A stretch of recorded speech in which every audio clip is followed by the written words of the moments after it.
picks today. Nice. I am generally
Hello and welcome to Roll for Review, where we are going to look at some amazing crowdfunding projects that have launched over the last couple of weeks. I know towards the end of the year and holidays, schedules are getting a little crazy, but we are super excited because we have found some amazing projects to talk to everybody about, and we are so excited about it. My name is Joe. I make tabletop products for a living. Hello, humanoids. I'm Hannah, also known as Halfling Hannah, and I'm a forever DM and a creator of DM resources on YouTube, Patreon, and my website, halflinghobbies.com. And I am Alex, a designer and marketer for The Wanderer's Guide and other things, and I'm an everyday gamer of TTRPGs. And together we are Roll for Review. We're the three of us with very different tastes and very different things that we do come together to collect TTRPGs like DMs collect ideas from all kinds of pop culture and then present them to you. So what we've done is we've scoured Kickstarter and we've found, each one of us have found our three. Alex, did I say something? Is your mind blown? What is happening? Finish the intro, and then I'll... Okay. I got so distracted. I'm excited Sorry. now. Okay. So we've each chosen our three favorite TTRPG related Kickstarters in this time period, and we're going to tell you why they are so great, and if you are going to support something, why it should be one of these. And then we give it a very arbitrary roll for review, where it's basically how much we like this and how much we think you should definitely invest in it.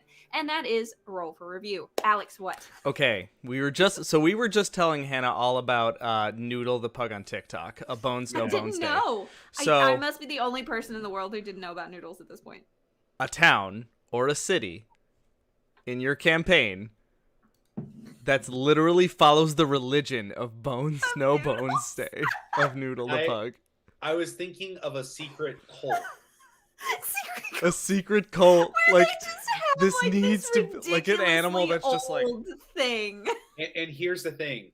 If you ever get 5 bone days in a row, they're going to revolt and try to overthrow the government. That's like the whole plot. This is what DMs do. We collect pop culture and then just shove it into our campaigns. Yes, man. this every needs time. to happen. I Oh my love God. that. I love that so much. I want Noodles for 5e.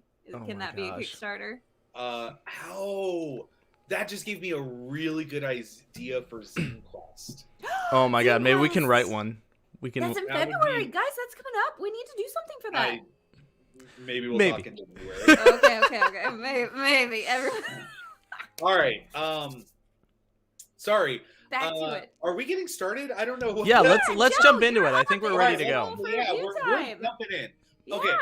I'm super pumped about this first Kickstarter because I am already backing it because I've been waiting for this Kickstarter project to actually come out. It It a is little bit. soon. What?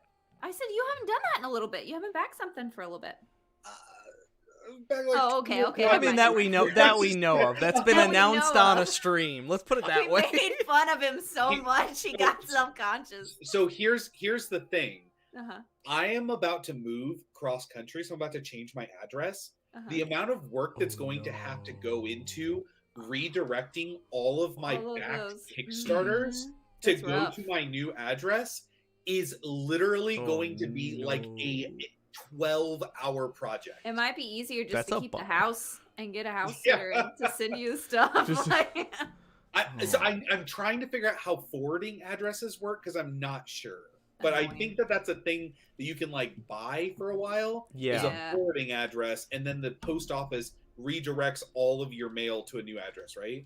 Yeah, Yeah. something like that. Okay. Yeah. But let's get I'll started. let you go. Thanks for joining us as we talk about logistical postal services woo! and rate them on a Stream scale of all 1. about the post office. All right, guys. Sorry. I have been waiting for this Kickstarter for a long time. So when it launched, I was super excited. I am going to be talking about Yarg's Guides Yarg. to Puzzles and Traps for 5e. Yarg's Guides to Puzzles and Traps for 5e is an extensive collection of puzzles and traps set in a wide variety of settings. This launched today, 190 backers already, $9,000 raised. Hey, yeah. they're almost there. This They're cool. is a wonderful little passion project brought to us by Anthony Woods. And this is his second project that he's ever created. So what is it? What is Yarg's Guide to Puzzles and Traps? So Can't help that, yeah. we've looked at a lot of resources this year as we've been doing Roll for Review, where it's like settlements to add to your campaign, or NPCs to add to your campaigns, or battle map things to add to your campaign, or ways to craft, killed monsters. Like, we've seen so many of these things, but one resource which I find particularly elusive is a really good handy resource, because a whole lot of my DM prep is I have an idea in my mind, but then like 2 hours before the session, I'm grabbing the book, finding the monsters I feel like I want to fit into it, finding the NPCs, writing a little bit of like town stuff, like that's all stuff that I'll do like 2 hours before, but I'll have like the main concept. But one thing that is really difficult and always eats up way too much of my time is if I'm doing a dungeon and I want to have some cool puzzles and traps. And what I have fallen back on is anytime I see something that's like, here's some cool traps that you can put into your game, I back it. In fact, in Zine Quest, we were just talking about, I backed a little zine called the Seeker's Sanctum Puzzle Dungeon. And I literally took that entire concept and I just like tweaked some stuff to work for my campaign. But I still think that was the dungeon, Alex, where you guys found the Wind Key. I think that was one of the best dungeons I ever ran. That was a great because it was really puzzle focused. And the party literally spent 3 sessions just figuring everything out, checking things out, testing things out. And they had a lot of fun. They really enjoyed it. And I look back very fondly at that very puzzle heavy dungeon. So when I see something like this, that is literally a DM's compendium of open source puzzles that you can just use and put into any dungeon, I am sold before I even see it. But let's take a look and see what kind of things that you can get in this. All right. So you are going to get 50 plus traps and puzzles that are as diabolical as they are diverse. So every single one of them has a death rating, right? But again, all of this stuff is super homebrewy if you want to use it. But things like the Floor Devourer, I like that one. The one we all float here, where it's like this underwater mechanism where things are like opening and water is draining. There's a chess style puzzle called the Queen's Gambit. There's Pop Culture. No, you're free to check the king. There is the Spinning Urn, which is another really cool like little puzzle. And I think all of this is really cool. Plus, this back today. So if you are watching this in the within 48 hours of what's today, November 9th, there is an exclusive early bird back that if you back for $45 or more, you get an actual puzzle that acts as a battle map for one of the puzzles in the game. That's cool. That's neat. So one of their puzzles literally works as a jigsaw trap, and you can get that actual jigsaw puzzle that you could put onto your board, like your table, and play with that jigsaw puzzle as with your minis and stuff like that, which I just think is like, that's clever. Wow. Yeah. I like something that is that clever. Okay. Clever Kickstarter. Most of these have really wonderful diagrams that show exactly what's going on with them.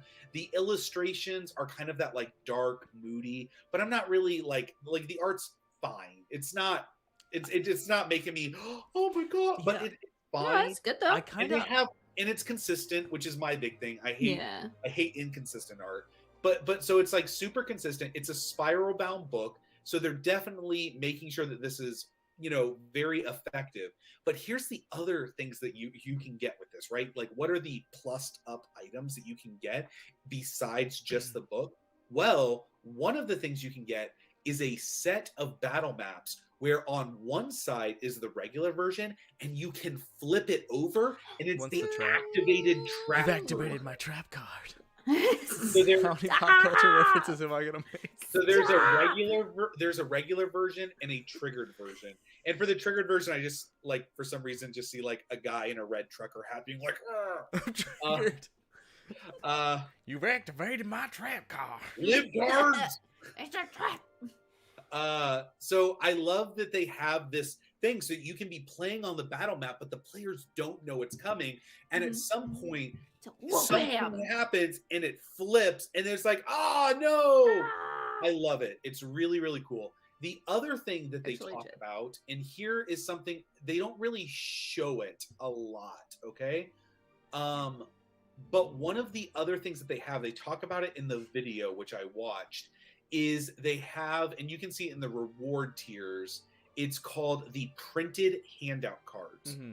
So these are clues and pieces of the puzzle that you can literally physically hand out to different players playing the game and give them different pieces of information for certain puzzles, like clues or ideas or secrets or something like that. You can even have like a thing where one player gets like randomly turned mute, right? Like he touched something and he can't talk, but you can give him the answer to the puzzle that everyone's struggling with, act it out. and then they have to like mime it to the other characters. Yeah, that's pretty cool. I'm all about that. That kind of stuff is really fun, really exciting.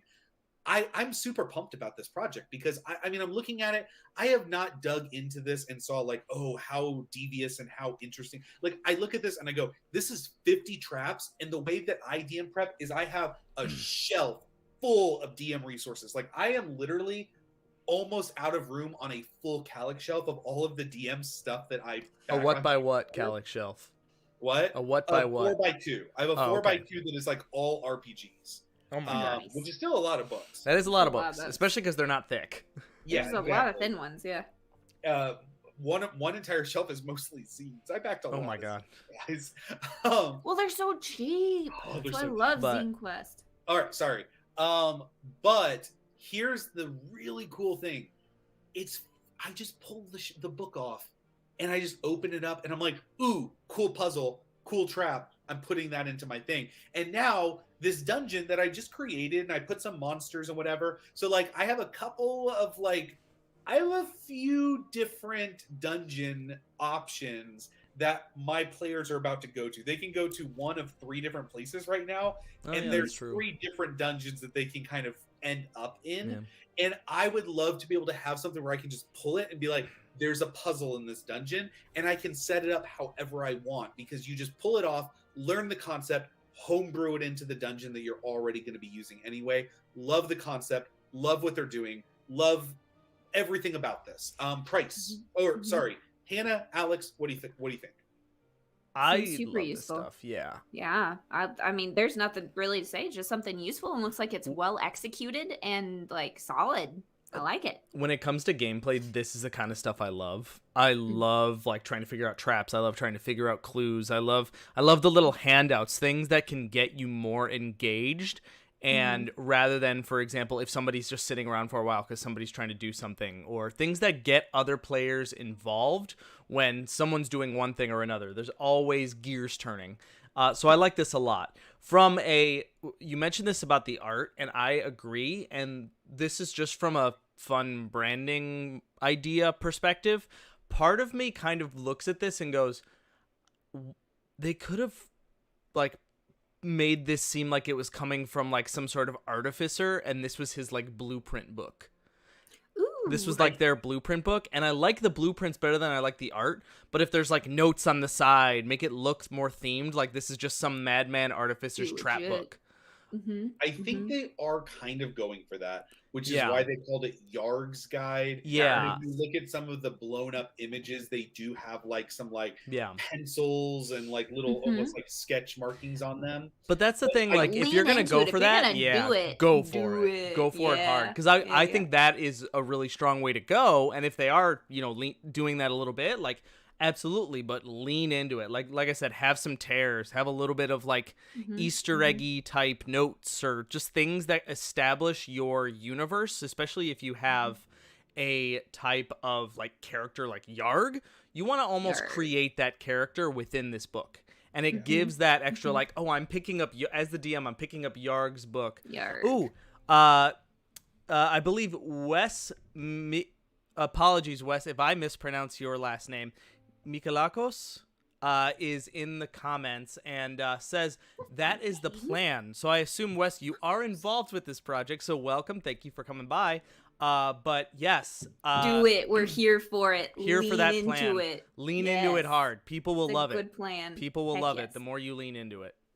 Yeah. And I will tell you that this is the part of DMing that I'm terrible at, that I seldom do because I'm just not good at it. And so a quick resource like that I know will work and that I know is fair and that there's an actual solution for is excellent to have on hand as a DM. 100% love it. I have created so many traps in dungeons and just watch players just force it.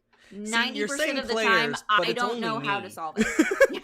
You're saying How's players Alex gonna because handle you've only led me and our other group, and then your daughter and wife. So it's like, yes, I know we brute forced it. Okay. No, I'm just saying. Like, I remember specifically that I built this dungeon that had this one halfway choke point where like fireballs were like spewing out. Oh yeah, we've brute forced the heck out of that. There was a clear Fireball. I feel like I literally gave Just them take a it, barbarian. clear, obvious way to get around it, but they were so scared of doing it that they basically determined how many fireballs can each of us take in order to, and basically they literally just like we just had our dragonborn like walk down the middle of the path. This perfectly describes D&D. Yeah, it's perfectly. We shoved our more tanky guy who's resistant to fire down the middle. Well, the thing is, they were like, oh my god! Every single person that we fought and killed and encountered in this dungeon is wearing this choker with this ruby on it. I remember this one. You were so pissed about this. We found 4 more of them in like the office area. He texted me. Yeah, he texted me after this. I did. And they found 4 more that were loose that they could have used, and they were too scared to put any of them on. So they just didn't do anything with them, and they just ate fireballs. Anyway. I'm sorry. Tangent, but that's so funny. I'm sorry, that's hilarious. But let's talk about price point because we love this concept. Wes, this is great. Yes, we're here for it. We love it. Price point. Ebook $20. So if you're a digital DM and you collect digital, $20. So super cheap. Love it. The hardcover version $45. Okay, so that's good. Really good price. And if you back it early, you get the jigsaw puzzle. Yeah, that's what's up. All right. Good price points like that. $55. They're gonna add in the digital maps. The $75, right? So you go from 55 to 75. They're going to add in the physical handout cards, right? So that's also going to be included. And then at higher pledge levels, they're including stuff from their older campaigns that you might have missed out on. Physical handouts are those like clues and stuff that they pick up. Nice. You can like physically hand out. Wes, maybe you can answer this in the comments. Are those handouts included in the digital version? Ooh, yeah. Good question, Alex. Maybe you can answer that in the comments. I think that's something important to note because I think people actually.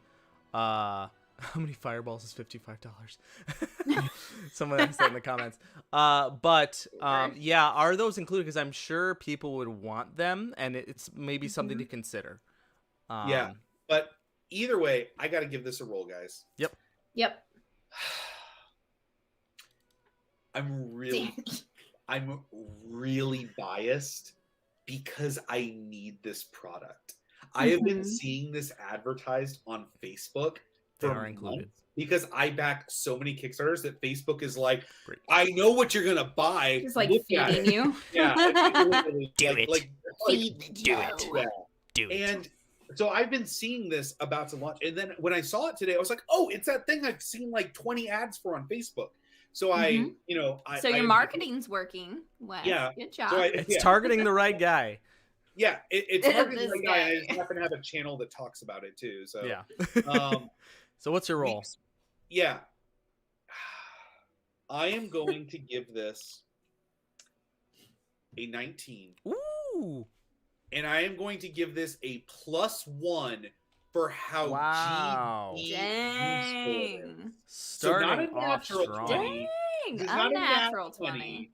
but this is a 20 Big because 20. it is the most useful but underutilized resource that I have seen on Kickstarter all year, and I am so excited. Dang. Awesome. That's good. Strong start. All right. Strong start for you, Joe. Very strong start. Okay, we're gonna go weird direction. You guys ready for this? Yes. I need you to explain this project to me. Okay, It is okay. bizarre. I dove into this. I'm pretty freaking stoked about it. If there is something weird and unexplainable on Kickstarter, Hannah's gonna find it. Hannah's gonna love it, and Hannah's gonna make you love it because that's just what I do. So I'm coming at you with Exquisite Crime. This fantastic little Kickstarter has raised $23,000. They got 500 backers. They've met their goal with 6 days left to go.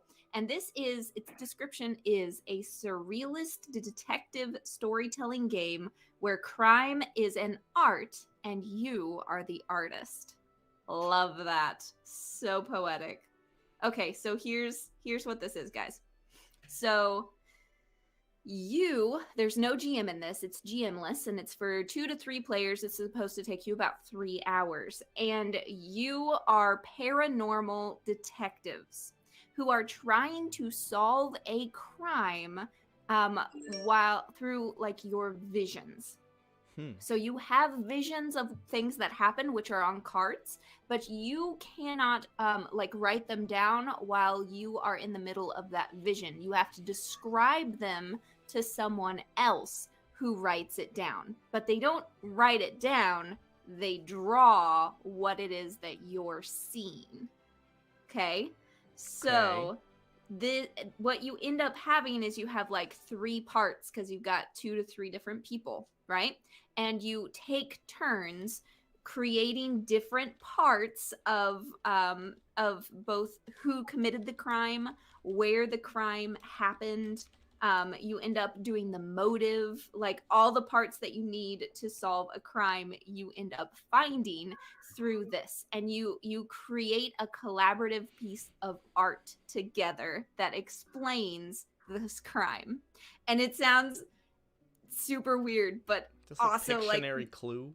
Yeah, it's like Pictionary clue kind of. It's kind of awesome. But you also have that RPG element in that you have some different abilities in your character, and how you determine these is actually based on Zayner cards. Have you guys seen those before? Everybody's seen them in Ghostbusters, but you probably didn't know what they were. Remember in Ghostbusters?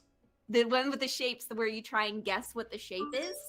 Well, if you pop culture question, Hannah. I Come know, on. exactly. So I wanted to try it with you guys just real quick. Okay, so I just made 3. So we got a circle, we've got squigglies, and we've got a star.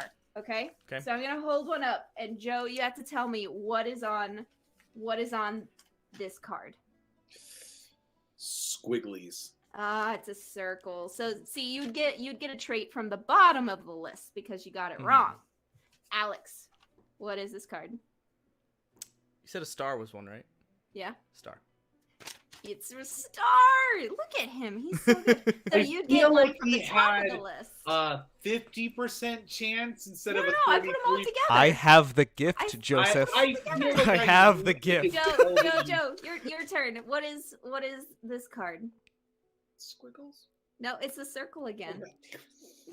Okay. Alex, what is this card? Triangle. There was no triangle. Oh, There's I thought only there was. 3. I thought you had triangle. I thought you had triangle for some. You know what? You know what it was? What? You showed circle, and then I immediately went Squid Game. That's probably what it is. I also immediately was went mental expecting- Squid Game. So Alex is a Renaissance man and has many skills. I was gonna feel like there was no triangle, but Hannah was gonna flip the paper to it. How is this? like I I willed have it been to amazing. happen. So that's how you get your skills in this, is based on those cards which come in the box, That's which I interesting. think That's is cool. just a really cool way to do There it, better be because a it's all about the triangle paranormal, right? And like those abilities. So you're going to take your pack, you're going to answer an ad lib together to establish what the settings look like, which, oh my gosh, I love ad libs. I think they're so much fun. So that establishes the setting that you're in. Then you do the Zener cards to establish what your characteristics of your detective are. And then you use the cards in the box to start figuring out the actual crime and doing the collaborative drawing to solve these mysteries. It comes with several different ones. All of them look super cool, and they have like that vintage feel to them. So there's Something's Afoot, A Murder Most Foul, Mrs. Fishmonger in the Library with the Candlestick. That's the title? That's the title, is one of them, of one of the mysteries. Mm-hmm. Okay. Triple I feel like the answer's Indemnity. in the title. Vegas, I know, right? But it can't be her. Vegas, America's Favorite Desert Mirage, and Vancouver, Born to be Wild are the different murder mysteries right now. So you have the actual mystery, and then you use your paranormal abilities to like have these visions to figure out who did each of the crimes and what their motives and stuff were. Did I explain it well enough? Do you have a concept? But really quick, there's online play. Yes. So this is super cool because they did one recently that was all online, and because of we didn't get to play in real groups for a while, online play became a really big thing. And so this is actually compatible to be able to do online through Roll20. That's part of it too. So you can draw in Roll20 and then the other person can see it. And so you can take turns doing this collaborative drawing in Roll20. They have it set up to do that. So you can do this with your online friends if you still can't get together because of restrictions. Like, you can still play this game together, which is incredibly cool. I will also just make a quick note that this is designed by Banana Chan and by Sen Foon Lim, both of which are amazing designers. And they also designed an RPG that I backed on Kickstarter called Jiangxi, Blood in the Banquet Hall, which is an RPG about a immigrant family running a restaurant, and at night demons attack. Oh, dang. That's cool. They have another Kickstarter that's going right now. Banana Chan does. She has one that was the Suburbs one.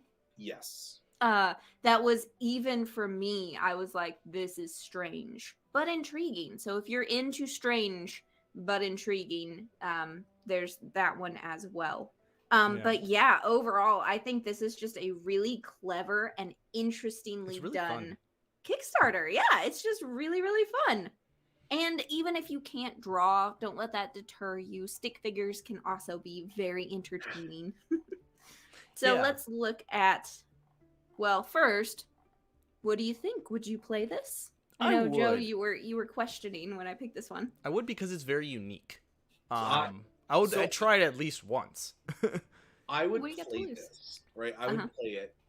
My big thing, though, for something like this is this feels like such an odd product that I feel like it's the kind of thing that, like, if I got it, I would play it once. We'd be like, oh, that's cool and weird.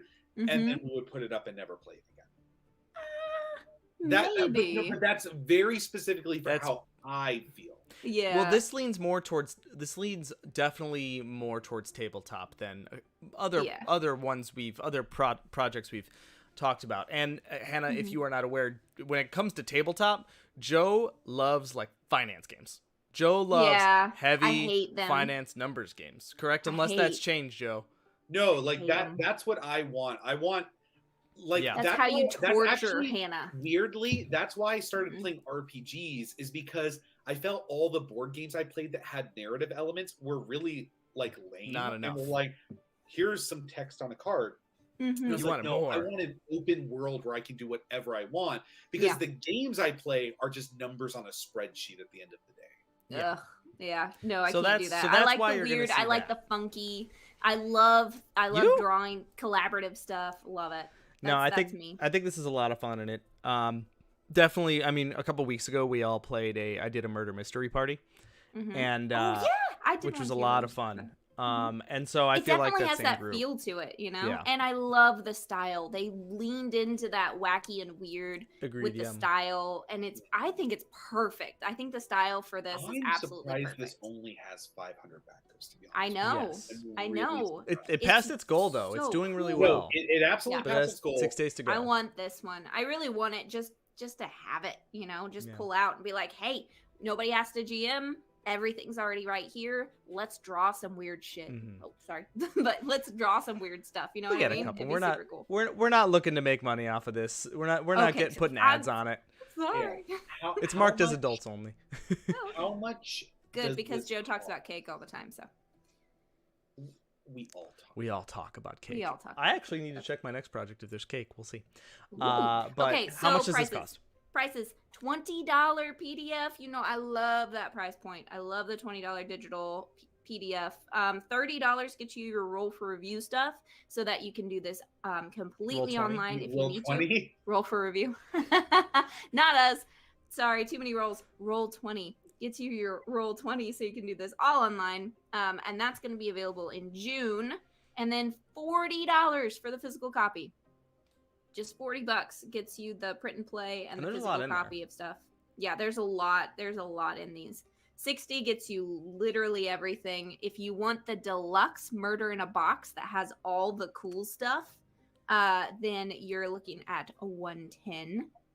And they only have a certain number of those. I didn't realize that at first. Ooh, And then limited there's 201. Yeah, Or there's still 250. 201 left right now. You got 6 days. So if you want the deluxe, I think you're Gotcha. good. I think you can head on over there and get that. But that's how much it costs to get into this. $40 for the physical edition is pretty darn cool. So I love this. I think it's unique. I think it's something that we haven't seen before and adds some really fun elements like those Zener cards in there, which I absolutely adore that. Plus, you get the actual cards so you can just test your abilities on your friends, because why not? That sounds fun. Maybe hook them up like Ghostbusters. with Yes. the shockers. A couple of squiggly lines. So I am going to give this a roll of 17 plus 1 for creativity and originality. 18 total. Absolutely adore this. I think it's so cool. Nice. Great. All right. So, those who might be new to Roll for Review might not know, but I have a couple of 3D printers. I do 3D modeling. I love 3D printing stuff, and I love miniatures, and I love all that types of stuff. So, whenever I see a project that highlights beautiful STLs and miniatures, I want to talk about it. So, and it's actually been a little bit since I have talked about one. There hasn't been one that's popped up, I think, in about 2 episodes or something like that. So, But also, like, usually you're picky about them too. I Like, am they picky have about to them. be- like, there's a million crappy STL projects that get put on Mhm. Kickstarter. there It has are. to be something special. It for ha- you it does to have to be want something special. He skips a And lot of boy, them. oh yeah. boy, let's talk about Tempest Hold, RPG book and STL collection, which I would actually, based on how this page is structured, I will say STL collection and RPG book is probably the better way to describe this. Sure. It's a 5e supplement and pre-supported 3D printable STL miniatures. Love that. And terrain. So those who don't know, when you 3D print something, you most likely need supports to allow it to print correctly. If something's hanging over 90 degrees and a print comes out, it's just going to be plastic spaghetti. So having a pre-supported model is absolutely amazing. So let's dive into this. This project is by M. Chabot, and this is their fifth created Company campaign. is called RM Printable Terrain. RM Printable Terrain, and they've done consistent terrains and 3D models, as you can see on the screen that I'm showing. But let's look through these because they are insane. I mean, we have this huge necrotic dragon that's really cool. It reminds me of the Game of Thrones, like White Walker. Spoiler alert. I don't know. Reminds me of Game of Thrones. I'm just gonna say that. the biggest thing here, and we can go through all these beautiful STLs.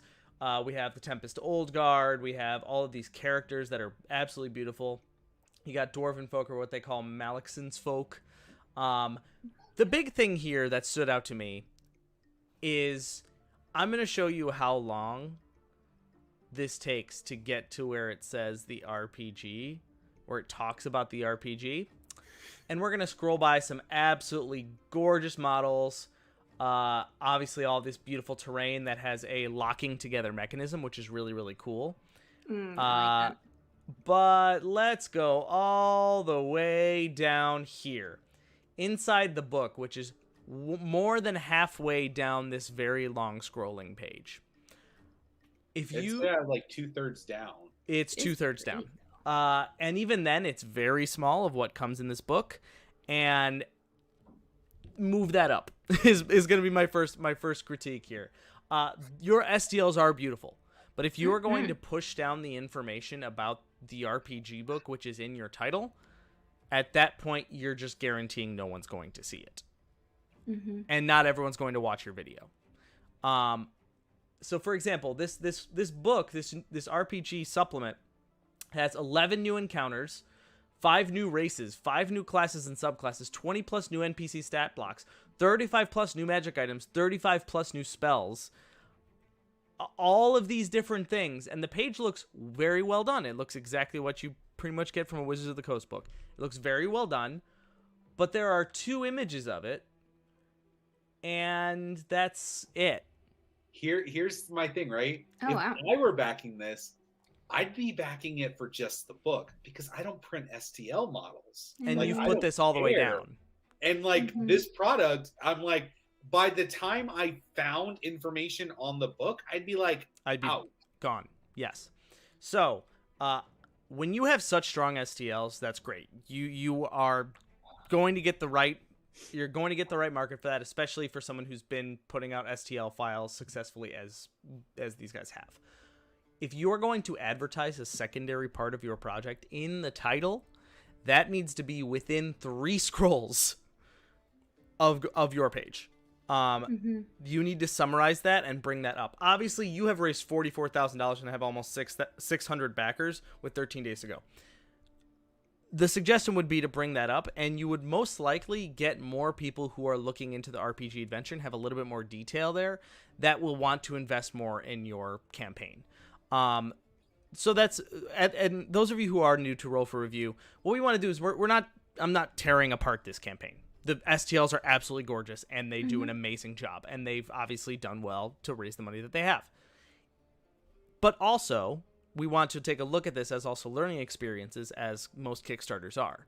You would probably get more out of your market by highlighting the things that you are advertising closer to the top. You have about, and this one doesn't even have a video to go off of. So you're really not talking about the RPG book until you're 2/3 down the page, which most likely people will not read, as we've said. Yeah, and at that point, though, right, like the book takes, like just talking about the book and using the graphic at the top takes up so little real estate.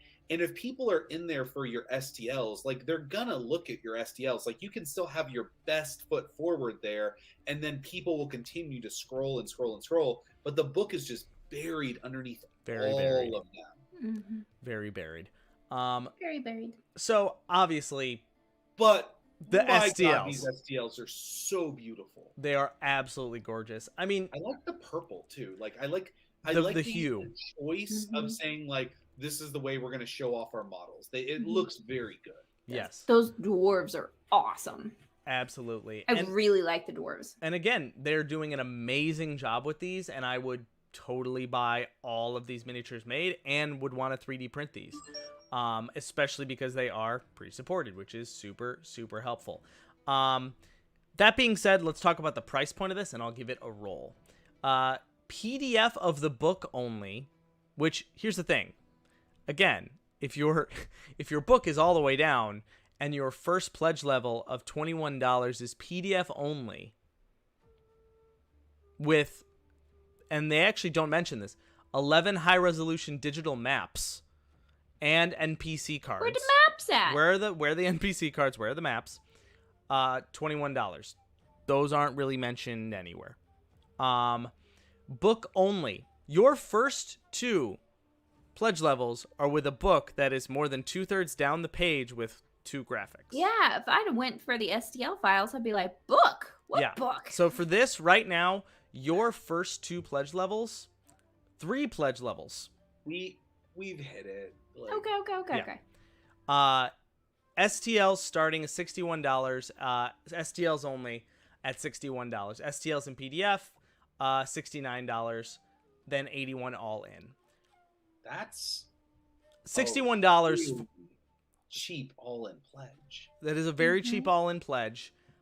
Under 100. But if you are looking at just these STLs, this is an insane deal. This is a great deal. Absolutely. So many. I mean, even some of the ones that they're playing, the Zombie Dragon, the Undead Dragon, the Zombie Ogres, Dread Carrion, all these ones that aren't even finalized yet. So, huge kudos on these STLs. Next time I would say just bump up that information, but I'm going to give this a roll. The STLs alone, give it a beautiful, beautiful base roll of 17.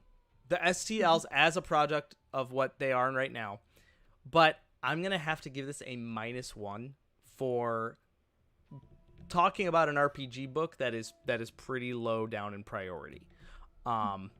Yeah, it almost feels like I would even worry about the book a little bit because it almost feels like an afterthought. Yes. But it looks so good. But it looks great. It does look good, doesn't it? It does look good. But That's why I'm like, it's I one don't of those think it things. is. It's one of those things that I think might deter people from backing it because it seems that way. I'm like, I think halfway you got down really the excited back for just the book because I'm like, it looks good. It does. It looks yeah. great. That's It's what we're cheap. saying is you gotta I all think the they work got that really you've done. excited about their awesome STL Your files. and we're STLs just are like, absolutely incredible. This will grab people's well-deserved attention. success. Yeah. But you can definitely probably grab more people by highlighting all the amazing work that you have also done in this book. Yep. Yeah. So, Files open. those were our very first 3 projects for tonight. We're going to take a quick break. One quick announcement. The Wanderer's Guide, the product we have worked on for so long, is you can pre-order it, and the Pledge Manager has in fact opened. So there's a link in the description that you can click through to pre-order yourself a copy. It comes with a ton of different beautiful maps by Andrew Bosley, the guy who did amazing art as Everdell, Tapestry, and so many other games that I'm not just going to sit here and list. But NPC cards. We have a beautiful DM screen. We have a bunch of resources that go along with that. So we're going to play you a little bit of a video about the Wanderer's Guide. And Joe, did you want to say something before we head into that? We are about to go to print. Now is the time to get it. Please go to there's a pre-order link in our description of the video. Check it out. We all 3 of us have poured so much of our hearts and souls into this project. It's our first one. We want to do so much more stuff for you guys. We have so many cool ideas. But yeah, we really are excited to get this one out, get it manufactured, and get it into people's hands because it is going to be such a really cool project. Yep. Yeah. Absolutely. All right, we will be right back. The Wanderer's Guide is a 50-page compendium designed to enhance your fantasy RPG campaigns. Immersive, beautiful maps and artwork by Andrew Bosley. Dry erase pages for quick editing and changes as your campaign evolves. An abundance of tokens to add more character, landmarks, features, and customization to your campaign. An interactive NPC system for adding lots of variety and plot hooks for the Game Master to engage the players. Artwork featuring fun details and story elements to enhance collaborative storytelling, world building, and spark the imagination of the players and the Game Master. The Wanderer's Guide. Your world, your adventure.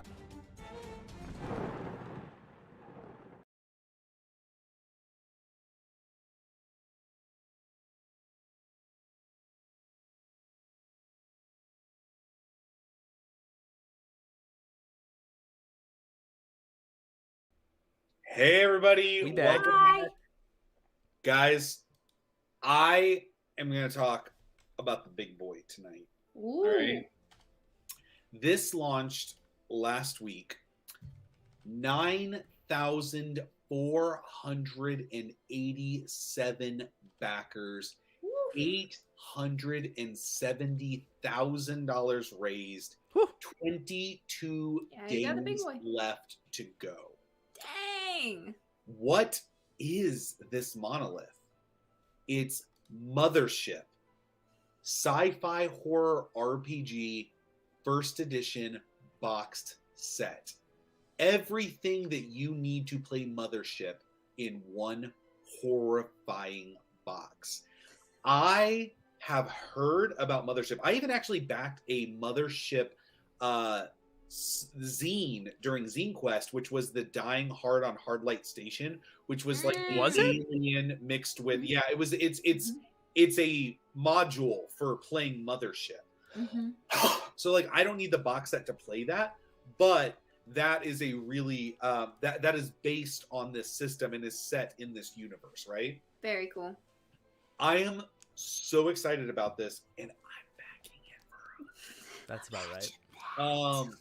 yeah, so I want to talk a little bit about this. So this is the first time that Mothership, which honestly, if you've been in the RPG world at all and stretched out to learn anything beyond just like D&D 5th edition, Mothership isn't something that you'll go. You know he's in Cleveland, right? Yeah, I know. Oh, I was gonna say. Yeah, I know Alan. Oh, okay. So you know Alan. Yeah, I know Alan. He didn't create Mothership, but he's doing the box set. He ran a company called Tuesday Night Games that made a game called Two Rooms and a Boom, but they were kind of like putting together this Mothership RPG box set. So Mothership is an indie RPG, or at least I would say it used to be an indie RPG. It's pretty popular now. Because if you learn anything about sci-fi RPGs, Mothership is the name that is going to be like, oh, Mothership, you need to play Mothership. Mothership's the game you want to play if you want to play a sci-fi RPG. It is a really amazing game, and until I really got on this Kickstarter page, this was my first time really deep diving and learning about it. So a few things that you need to know is they're offering the core set and the deluxe set. We're going to jump into that a little bit later, okay? What is Mothership? Okay, Mothership is an award-winning sci-fi horror tabletop RPG where you and your crew are trying to survive in the most inhospitable environments in the universe, outer space. You'll evacuate derelict spacecrafts, explore unknown worlds, encounter hostile alien life, and examine horrors encroaching upon your every move. So this is a game that uses the D100 system. It's very, very rules light. But the type of things that is drawing its inspiration from, I love this bingo card that they have here, is things like Alien, Super Metroid, Event Horizon, Doom, The Thing, Pitch Black. All of these are like the worlds in which Mothership is drawing its inspiration from, just all of these amazing sci-fi tropes, okay? Now, this is where it gets really, really cool, because I'm going to jump into like what all these different products are and how much they all cost and get there. But there are a couple of things that you're going to get, right? You're getting your player survival guide, which is all the core rules that you need to play the game. You're getting your Warden's operations manual, which is basically the DM's guide, more or less, and an unconfirmed contacts report, which is they put together a monster manual for this book, so you have a lot of monsters that you can choose from to add into your campaign, okay? And they're also providing like the dice that you need to play, all of that really, really good stuff. This is an amazing product that if you've ever been interested in getting into sci-fi RPGs, you really, really ought to be paying attention to this. Now, what I love about this system is it's super rules light. Every check that you make, you roll a D100, okay? And your skill check is either above or below. If it's above, you are going to take a stress. Eventually, if you take enough stress, you have to do what's called a panic check and roll a panic die. And on the panic die, it's a 1 through 20, and it is a random table of effects that's going to happen. So you could get jumpy and give 1 stress to everybody else that's around you, right? You can start spiraling. You can get rage. You can become catatonic. You can get a prophetic vision, right?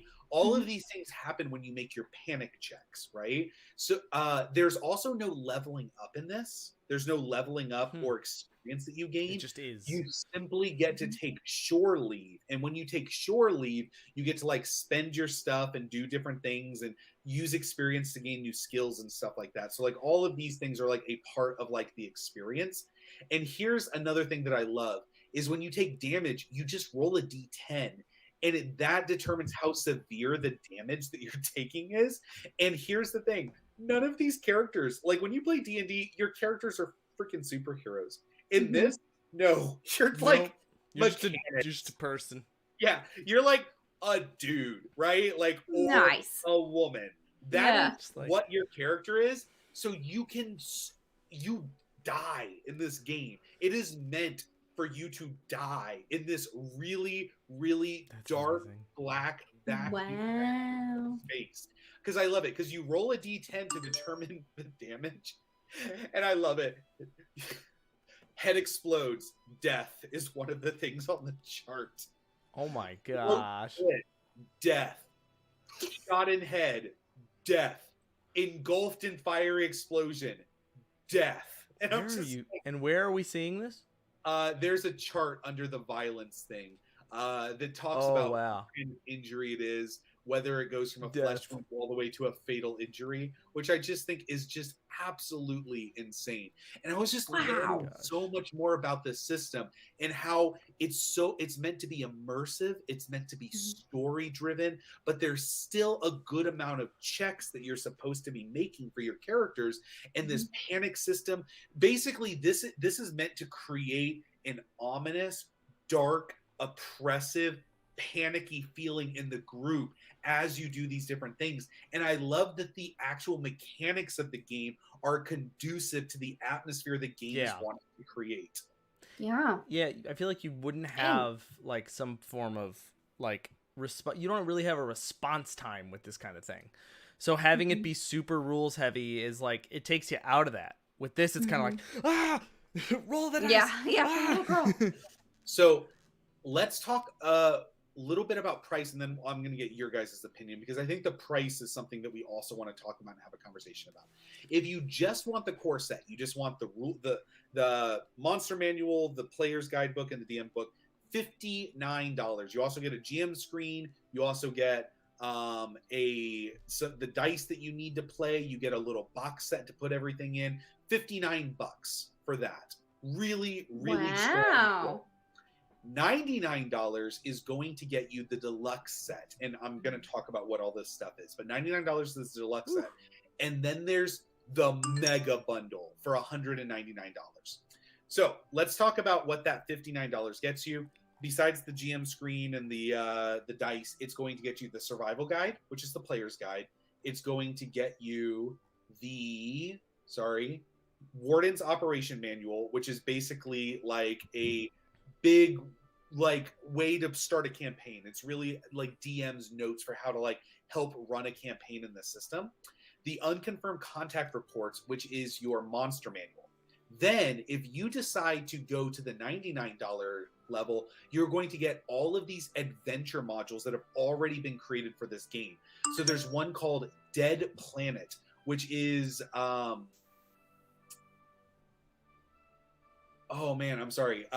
colony of survivors have taken to ritualistic cannibalism on a floating graveyard of ships, right? So there's Dead Planet, right? You also get a Pound of Flesh, which is a lawless space station suffers from massive strikes, a deadly viral outbreak, and an uprising all at the same time. So that's the module that you're playing in. Then there's Gradient Descent, which is a gigantic, sprawling mega dungeon full of AI robots. Wow. Going up to the $99, you get all three of these modules, which are these huge things that you can basically set your campaign in. Then you say, well, Joe, what am I going to get for the $199 level? So that's where it gets really fun, because there's a lot more of those modules that you get. And they have been putting out pamphlet modules for a long time. So you get the Haunting of Ypsilon 14, Hidio's World, Terminal Delays at Arcane Folly, Chromatic Transference, Piece by Piece, Crinobulism, the Hacker's Handbook, the Conversion Kit. All of these things That's are a like lot. more modules and pamphlets that basically enhance your game and give you more tools in your toolbox. So basically $190 is like I'm getting everything that has ever been made for Mothership, which has had so many third-party resources. And a shirt. Ooh, shirt. Joe's favorite thing is clothing in his stretch Yeah. goals. Remember the ones that did socks? Yeah. He was triggered by the socks. To be fair, really cool shirt. Yeah. I like To be shirts. fair, it is a very cool shirt. Sure. So there's a lot of really cool stuff, guys. Yeah. I have been so excited to talk about this since I saw it launch last week, but I need to know, what do you guys think? This is really cool, right? This Yeah, is I really like cool. sci-fi horror. Someone else in the chat was like, it speaks to my soul. It's Wes, yeah. Yeah. I also love sci-fi horror. It's one of my favorites. I know that Will likes it too. Yeah, this just looks awesome. It just looks awesome. Looks like a lot of fun. I would definitely love to play, because I know we did a playthrough of what was it, Hardlight? Orbital.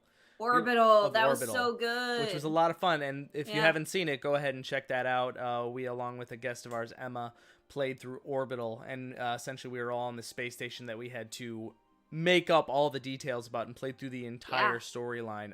It was all pretty much improv, start to finish. Yeah. So that's It's in really our fun. channel. Definitely check that out. But that was a lot of fun. I would love to do maybe a playthrough of this. I think that'd be also be a lot of fun. Only Yeah, space the only related. question that I have is, how big are you going? Like, I feel 'cause like I feel- personally for me, I'd do the 99. that's 'Cause- what I was thinking. Yeah. I was at 99 too. I I just think that's don't the know- sweet spot. I don't want the shirt. And for all of the other stuff, I'm like, I don't know that I see $100 worth of stuff there, but I don't know. Yeah. That's just me. I've backed it at $99 level. Yeah. Yeah. So, I think that's a good spot. And if you look at the backers, 4,300 at the 99 versus the 1,092 at 199, they all Yeah. agree. so Stuff. What are you gonna roll this, Joe? Yo.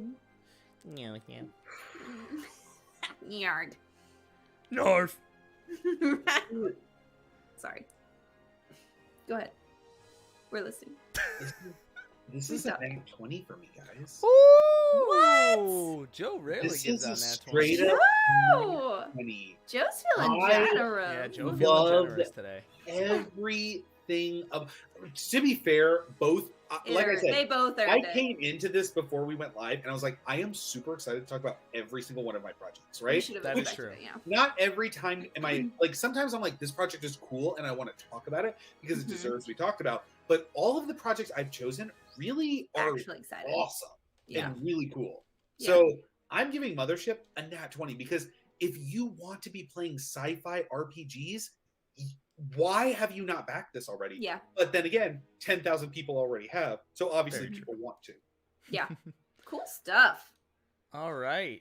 Well, Hannah, you are up next for your second. Yes. All right. We're going to switch over to more of the fantasy side and do science fantasy now, because I have Planebreaker, and I'm very excited about this one. This one looks incredibly cool. I thought it was going to be the big boy of the night until Joe brought that one out, but it's still doing very well. We're at $300,000 raised, 3,000 backers. This is really cool. It is explore exotic alternate planes with this 5e tome from legendary RPG designers Bruce Cordell, Shane Reynolds, and Monty Cook.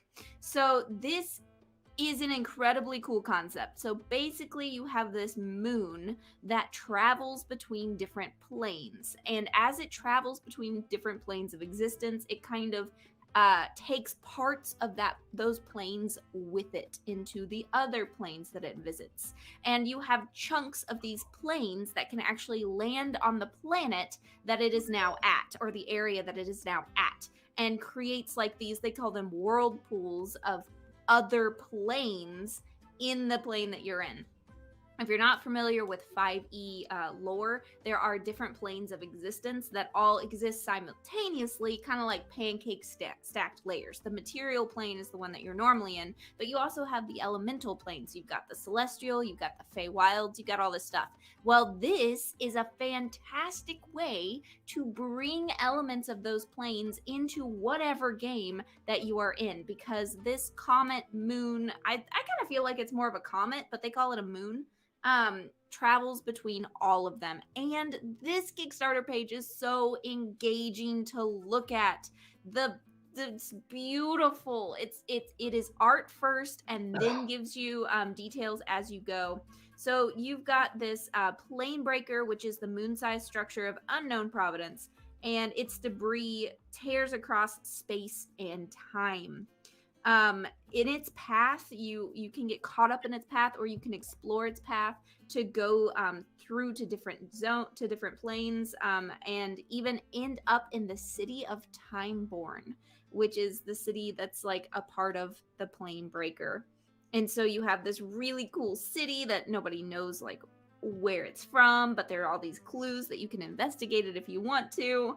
And oh my gosh, this just looks like such a cool thing to include in a campaign. Joe. Hannah, question. Yes. As a fellow DM, do you do a lot of interplanar travel in your campaigns? Not at all. We have. Almost We none. do A lot. We do a lot. Nice. So this would be perfect. I was looking at this as a way to bring some of those elements in, but I mean, it could just be a quick travel for you to be able to skip to different ones. Like, I looked at this and I was like, man, I do a lot of interplanar traveling. Like, I think like in our campaign, they've already visited like 5 or 6 different planes of existence. Wow. That's impressive. Is it 5 or 6? 1, 2, 3, 4? You weren't there for some of them. Oh, well, that's just rude. And then also, remember, Lindsay went to the plane of air all by herself. Oh, yeah, that's very true. She did. I have the preview pulled up, and it is gorgeous. Gorgeous. Absolutely gorgeous. It comes with books that include playable species, because you've got different planes of existence here. So you've got new species that you can play as. Feats, magical items, love that. Spells, subclasses, and monsters. There's the download that you can get a free preview of it, which is always great. So you got a Planebreaker's Player's Guide, which is soft cover, which is a great cheap option. Love that. Where they can advance their players with species, subclasses, feats, and spells. You've got the Bestiary, which is all the glorious monsters from different planes of existence. And you've got a resource deck. Love resource decks. Spell cards, monster cards, item cards, all unique dangers and treasures of the planes. Plus, but wait, there's more. I see 'em. There's some STL files in there. Look at those. Furnace Observer, Planar Adventurer. Do they have cake? I don't. Well, we're not getting a hold rotation on. to see the cake. Here's something I really like, because I'm looking at the PDF too, Uh-huh. and I really love when an RPG module uses read aloud text. I really like when they do that. Where Thank like, you. like Yeah. it says, curving flights of stairs ascend and descend from the massive lobby. Cracked and broken statuary lies amid heat mummified corpses of various demonic beings. I love when it has those real read aloud things. Aloud. Somebody's putting time and effort into that. And as a DM, that's sometimes something that like I try to do a good job of, but if it just kind of like guides me, I feel like I'm going It's to paint helpful. a better picture as Yes. the players enter somewhere new. Yep. Yeah, especially when it's going to be something very new and very different and alien in a lot of cases, because you're traveling to all these different planes. This is very. Okay, this is very cool. Like, I just love every part of this. So if you don't want them going completely to another plane, you can have the shards come down and just touch certain areas of the world that you're in and change them in some way. Yeah, take a nice jaunt into that world, or have monsters from that world invade that. You need to spice things up. This is a great way to do it, and a really, really excellent way. You need to introduce a new player who wants to do something different. Have them This walk is a through great one. way to do it. Yeah, have them It walk lands through in one. front and they walk through like a badass. Exactly. I've got to be honest. Exactly. I've got to be honest with you, Hannah. honestly. I didn't like pay that much attention to this Kickstarter. Like I was just like, oh, whatever, and I like ignored it. But this morning while I was scrolling through Twitter, I saw Matt Colville, who is probably the biggest name in internet DMs, literally tweeted out, "This looks really awesome." Yeah. And it had like 9,000 likes on the tweet or whatever. But like if somebody that's unaffiliated with a project of that kind of clout is willing to be like, this is cool. This is sweet. Got something. This is sweet. This is really, really cool. And like I said, it is just fun to look at this Kickstarter page with all of that really cool art. Yeah. It looks absolutely gorgeous. Anytime I can get new and interesting monsters, I am there for it.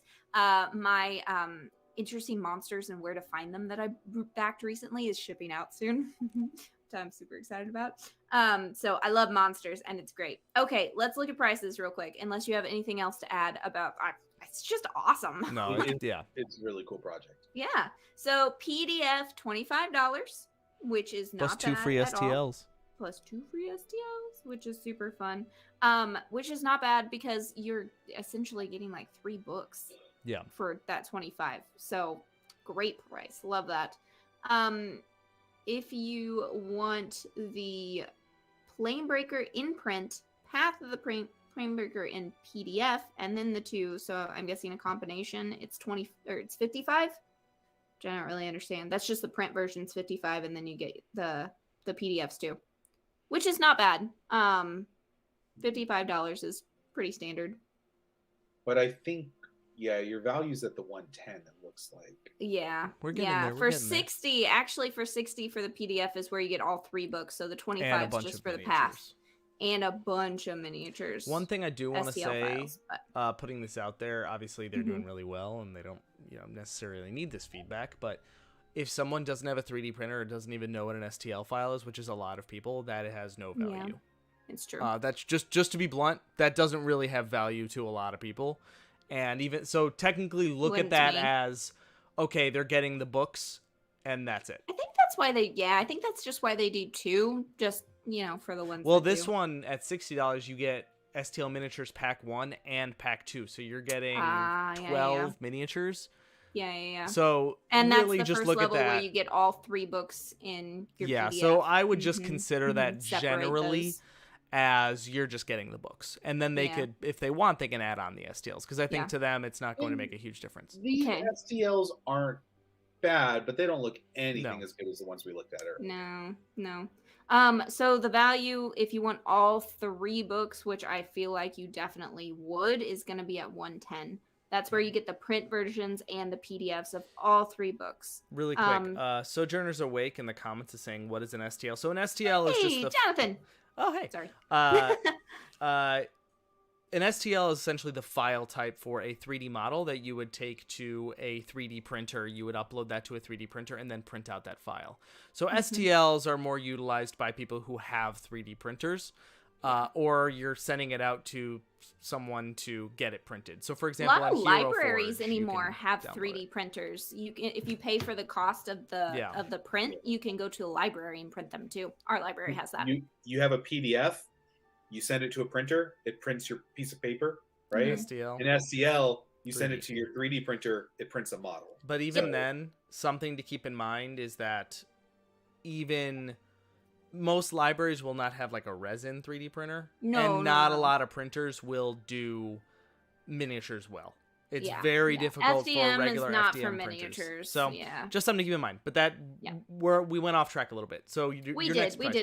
But yeah, I think the value is at the 110. If you want the print, it's at 60 if you don't mind just having the PDFs. But this is an incredibly cool and unique product. And if you want everything printed, including the GM screen, you want the tokens, you want dice and like everything else, then you're getting pretty expensive. Like this one's actually a pretty expensive project to get all the things on. Oof. There's like a 450 level. That's getting up there. 45 people have backed that though. Dang. I mean, it is cool, but dang. Looks like I was most mostly people are just wanting the I was mostly just wanting the resource cards. I wonder if you can add on Yeah, most likely. Probably in the pledge manager. Probably you can add on, which is what I would do. I would probably do the 60 and then add on the cards. Yeah. So Hannah, what are you thinking for a roll? This is really cool, really unique, and I think very useful in a lot of ways, but it is kind of expensive, which can be a bit of a deterrent. Not that I'm saying it's not worth it. It's just a thing that, DMs are cheap. Sometimes that's like hard to part with that. So I am giving this a 16. Just 16. Just flat 16. Had that typed. Let's go. I really like it. It's super solid and fun, and I really like it. Great. Solid I am roll. so excited to hear Alex talk about this next project. Me too. I am very excited about this project. This is Skyraiders of Abarax, a 5e world from Tracy and Laura Hickman. Tracy and Laura Hickman, the ones who have written, for example, Dragonlance, Ravenloft, Tales of the Dragon's Bard, among many others as well. They have raised over $368,606 with 3,052 backers and 6 days to go. And boy, oh boy, does this have a lot to talk about, because I will say this right now. This leads in to the future of tabletop role-playing games. Future. This does things in that I want to see in these types of campaigns moving forward, and I'm super excited to talk about it. It's a sky-high fantasy world discovered through magical books brought to life with their living tome system, and that's the one thing I'm definitely going to talk about, because super cool. All right. Joe Manganiello collaborated on this? Yes, so Joe Manganiello collaborated on this. If you know who he is, he's an actor, married to Sofia Vergara, really deep into the D&D community and tabletop RPG community. Big stinking nerd is what he is. Big stinking nerd. Larry Elmore created the Timeless Book of the Dragonlance novels. He created the look. He's the artist for all of that. Also, as art for EverQuest, Magic the Gathering, Might and Magic, and much more. So beautiful art. Artist Matt Stawicki. Sorry, heard like a really weird noise. And film composer Carl Prusser created the original musical score for the animated Dragonlance Dragons of Autumn Twilight. So this has a really star-studded, a really, really good group working on it. Absolutely gorgeous. Let's start off there. Look at that box set. Absolutely gorgeous. It features 2 hardbound magical volumes, which is your adventure across the skies of Abarax. It has the Skyriders Handbook and the Skymaster's Almanac. So let's talk about this for a second. I'm going to skip the living system really quick, and then I'm just going to talk about the story. Descended from dangerous exiles, criminals, and dissidents, the eclectic people of Abarax look across the deadly seas to the empty horizons. Aeroships once sailed from distant lands, bringing more prisoners and supplies from those far shores. With them came news like rain on a parched soil of the fabled lands from which they descended. More than that, they brought the promise of hope and a return to home they more felt than knew. There's this entire story that is so detailed, it is so intense, but the aeroships have long since ceased sailing the skies from across the sea. Hope was replaced by fear. In the end, they opened the barred doors, emptied dungeons in a frantic bid to recruit their cause, the very prisoners they had so long to oppress. I'm gonna keep taking chunks out of this story so we can get a good idea. Ultimately, survival mandated an uneasy truce. The bloodied Aranite's coast settled into cultivation, crafts, and trade between enclave kingdoms. All of these, there are so many different races and so many different, like this one overarching huge story of the Aranite's coast, and it is huge. Okay. So, obviously, they have an amazing story, written extremely well. The art is gorgeous. Let's take a quick second to take a look at something I am extremely excited to talk about. Their living tome system. The living tome system uses a smart device and utilizes augmented reality based on screens, based on the maps in front of you, to further enhance the experience for your players, but also give more access to data to provide to the DM to send to their players. So you'll get more control over utilizing your device, so you can scan images and codes and manuals, maps, dice mats. All of these can be scanned for small details. You can get lore by hovering over a town with your phone and get lore directly on there. It's online. So, for example, it even has a soundtrack there. But, for example, you can even send secret notes to certain players. So no more of this, hey, can we have an aside for a second so I can tell you something secret? Everybody leave. So you can now send a very secret puzzle or a secret missive to a player as the DM, send it to them, and only they will see it, and it will say secret, do not share. There are even, and they don't have this GIF on this page, and they need to, but in the video, there are even mini games of like opening locks and opening chests on the app. What? It's absolutely Future. incredible. It is the future of this type. Because here's the thing. Oh my gosh. Sorry, that mic stand was moving. Sure it was. It's such an amazing idea to enhance the experience for your players. And it gives you more control to do more creative and fun things with an environment that is so rich. If you are going to do something like that, having a companion app like this, I look at this and go, I would buy this as someone who's never DM'd before, and I wouldn't feel intimidated because I had an app that would help me maximize the experience for the players. Yeah. I love that you can hover over the location with your phone and get the information that you need instead of having to scroll to a certain place in a book or get to that place in a book. That is so cool. It is amazing. The detail of this story is incredible. There are character enhancements, like professions, ethos, ancestry, and culture. All these different types of things you would come to expect, but it's going to be incredible. And not only that, as you're seeing, you can 3D print your own GM screen and it looks like a city. There are tons tons of add-ons. That's to an enhance. STL file that I'm here for. Exactly. That's cool. There are maps, a GM screen, premium character sheets, flat bottom dice bags, metal dice, acrylic dice sets, living scroll dice, a digital handbook, and the AR living tome. There are all these different amazing add-ons to enhance the experience. This is top of the line. Everything you could think of you would want in a campaign. Well, I wish they had this. They have it. I wish it did this. I have that. Those maps are pretty too. Joe, what do you think? It's got maps.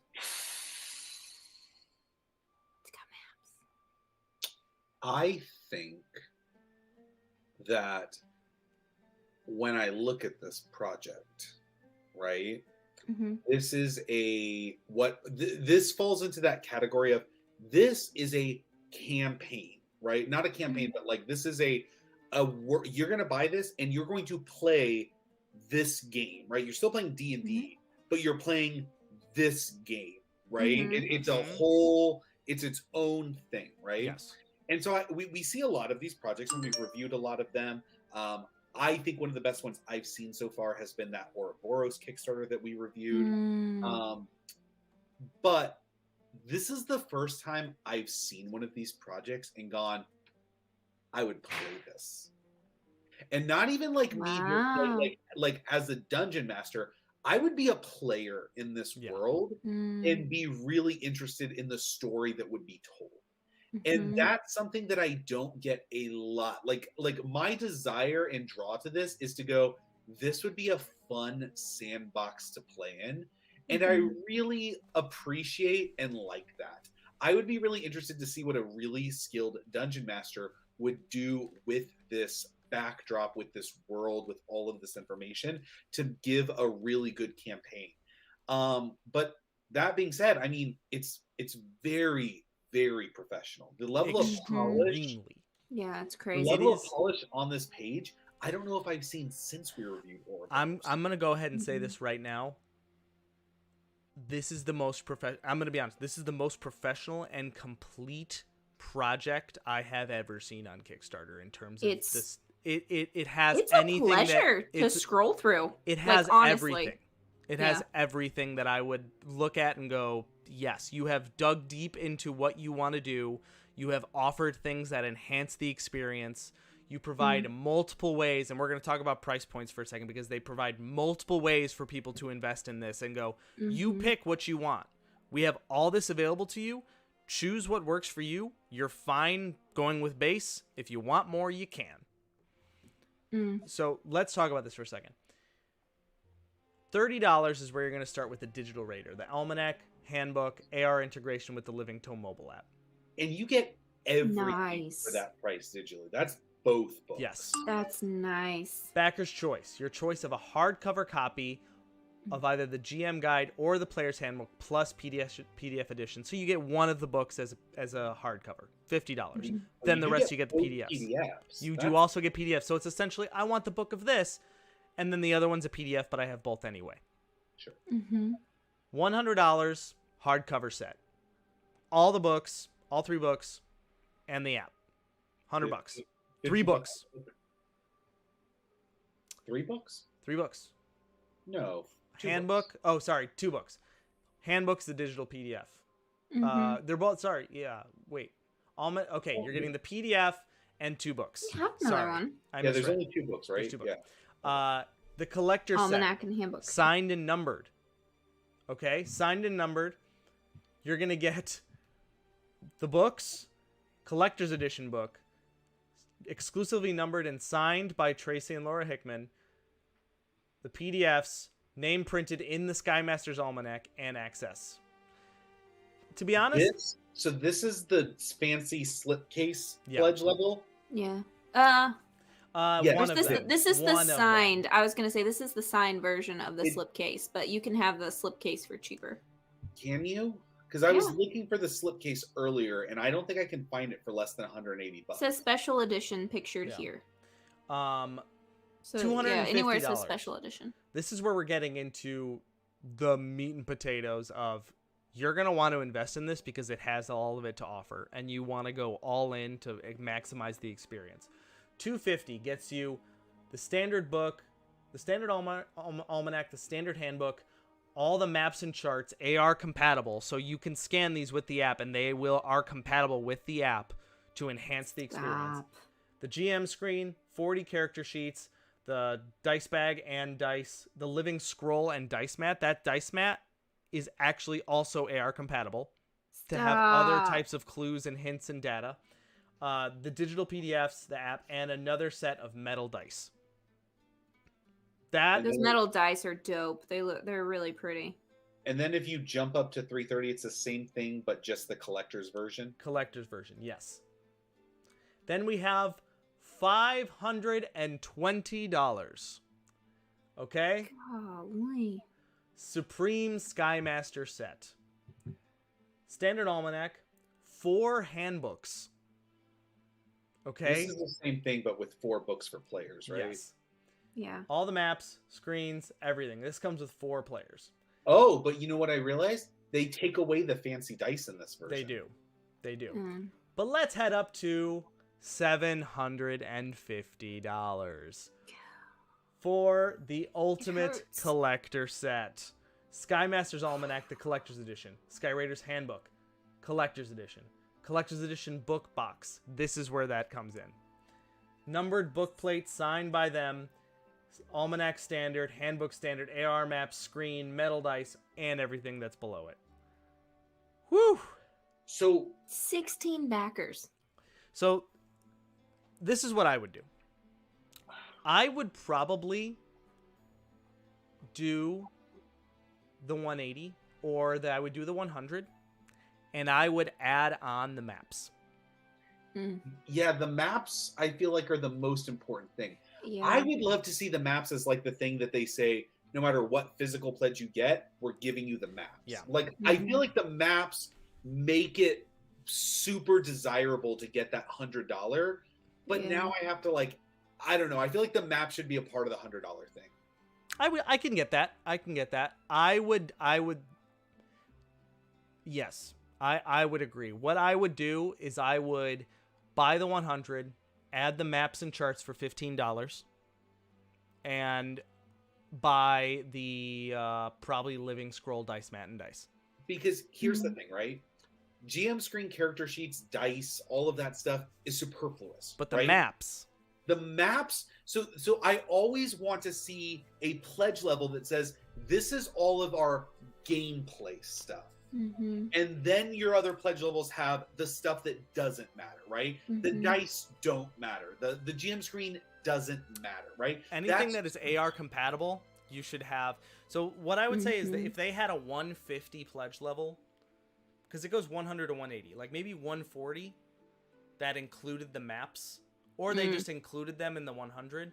Yeah, that's what I want. I feel like 100 is like that's also a high price. You I should get like maps for that. 180. Like, I know the books are fancy, but I really hate like artificially being like, these books look fancier, so we're charging you an extra $80. They are signed. Yeah. I don't care. I was gonna say I wish that there was a version for the special that's not signed. That's because true. as cool, like Ravenloft is one of my favorite things that has ever existed in D&D, and I realized that they wrote it, but I'm not an autograph person. Yeah, that's not. I'm a book person, and I want the pretty books. You can get the collector's edition set. It's always no, 180. It's always 180. It's always 180. Yeah, I just looked too because it's standard for so, the other one. I'm gonna be honest though. I mean, let's be honest with that. Mm-hmm. We're nitpicking pledge levels at this point. It's true, and that's very it's still specific. Cool. It's still, I would say overall. I don't think that they're overpricing things. I just think that I'm not looking at this going, what a deal. Yeah. No, and I'm going to be honest. I have to think about this is a high level product that's coming at a high level price. They got a lot of people they got to pay. Rightly they got a lot so. of expensive people. But rightly so, and I think that's the thing is when it's framed the way it is, I think it makes sense. I'm not shocked and appalled by the price. No, I'm not like, we've seen some things where we're like, what the heck, $300 and all you get is a flask, right? Right. Like we've seen that stuff and it's been like weird, right? I don't look at this and say it's weird. I look at this and say it's expensive, but it also deserves to be expensive. I'm just saying, like, man, I wish fighting my cheapskate self. If that like, collector was like $125, I'd be like sold, right? Yeah. So, what am I gonna roll this? This is getting my nat 20, guys. Yeah. This is getting my nat 20. Yeah, not surprised. If I'm nitpicking the fact that it costs more money than most projects, and I read through that, and I go, yeah, I get it. The marketing's on point. It's on point. It's gorgeous. You're the marketing guy. Like, the design is perfect. It's perfect. The design's perfect. I'm proud of our first Kickstarter, what we did on the Wanderer's Guide, but I feel like if I wanted to come back on a second Kickstarter, I want to basically use this as a frame of reference for what a Kickstarter page should look like. This is one of the better pledges. This is one of the... At the end of this year, guys, I want to look at the top 10 projects that we've reviewed all year. That would be cool. Yeah, we should. Like, all right. all of us vote on the top 10. Yeah. So that'd be cool. That has been our second 3 projects. We will be back in a second to talk about our last 3, but we're going to take a quick break, and you're going to hear from Hannah all about her channel that you should go check out and follow and subscribe and do all that fun sort of stuff. We will be right back. Hello humanoids, I'm Halfling Hannah, the creator behind Halfling Hobbies. And here at Halfling Hobbies, you are going to find DM resources and only DM resources. We are here for dungeon masters, creating all sorts of things from puzzle templates and downloadable puzzles to DM binder pages, NPCs, loot cards, everything that you could possibly need to help give your game advantage. All of it comes with a healthy serving of food and drink, along with that special halfling hospitality. So grab a mug of ale and a slice of cake, sit back, relax, and dig in to Halfling Hobbies.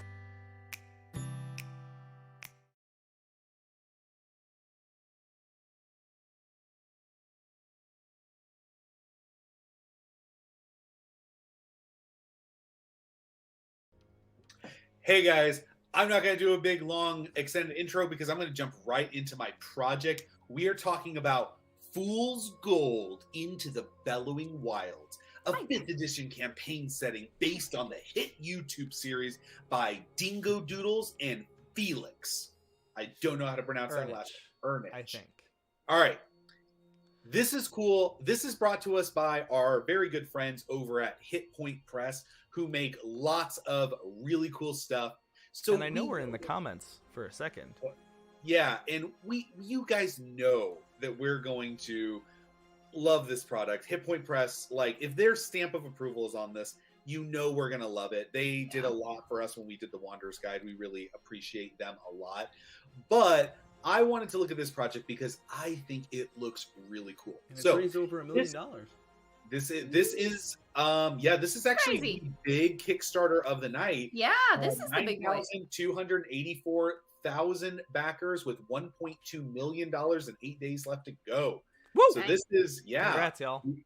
Weirdly, Hannah had a big project with the Plane Shift. That's the 4th ranking Kickstarter in terms of money that we've talked about tonight. Yep. So Crazy. people got that money to spend. All right. All right. People are treating themselves this week. As you should. It's a Bones Day, guys. Go. It is a Bones Day. Go for All it. right.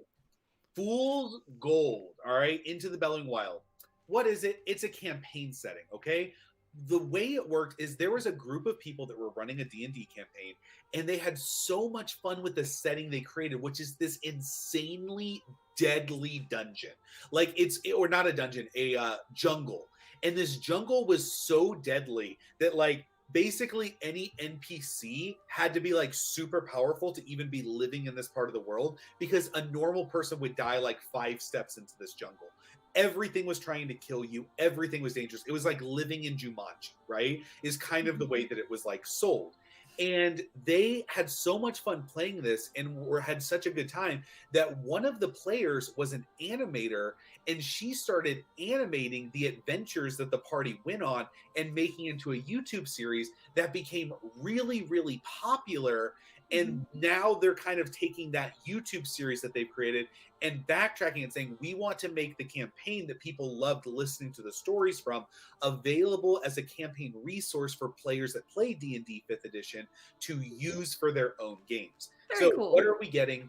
30 spells, 30 magic items, 35 deadly monsters, new races and background, 8 new subclasses, new alchemy system, adventure module. We all know, like it's, I feel like these lists get very repetitive. But I want to look at what is unique about this product. The things that's unique about this product is the world that you're setting it in. The artwork on, by the way, is fantastic. I love the artwork direction on this. Almost chibi-esque, I would say, is a way to describe it. The Bellowing Wilds is the deadliest jungle where everything wants to kill you. All right? It's a world full of rich lore. Mechanical dragons and dinosaurs live in this world, okay?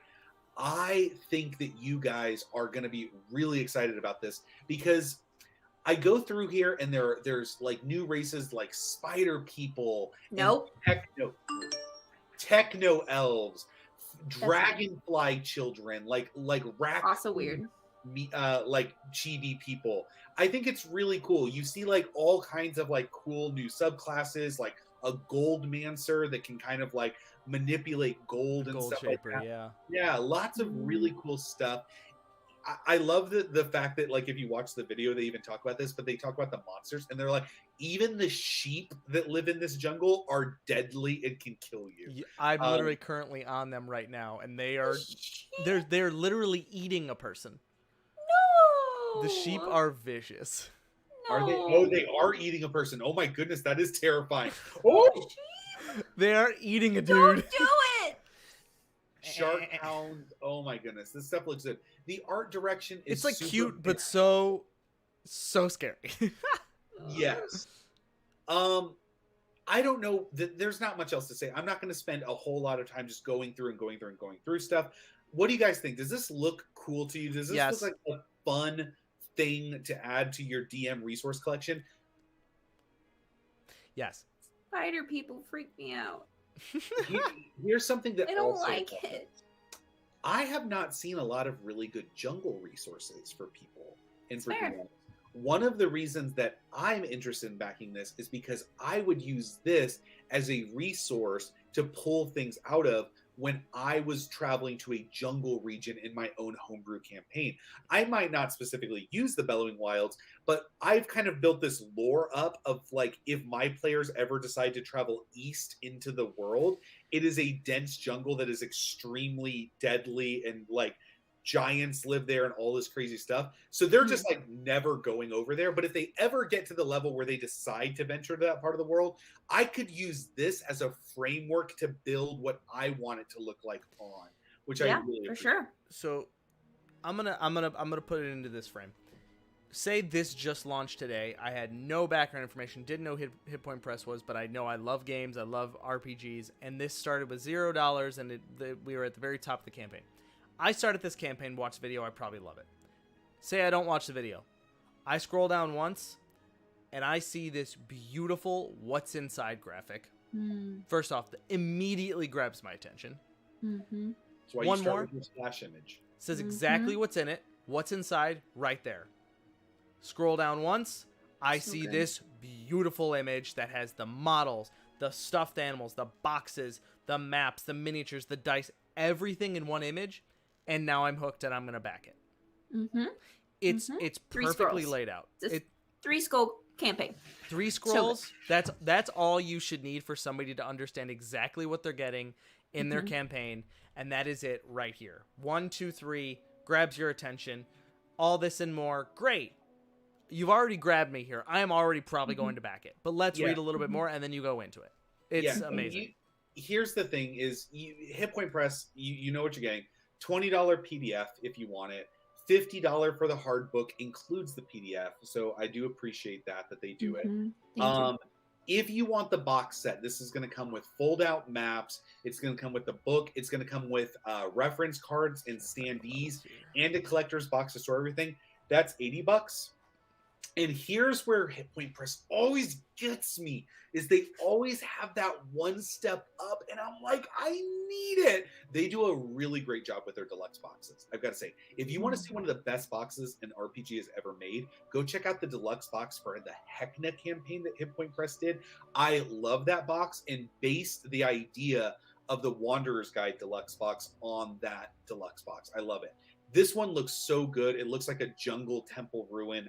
It's fantastic. So if you want the deluxe edition with the fancy dice and the metal coins and the leather book, that's going to be $250, right?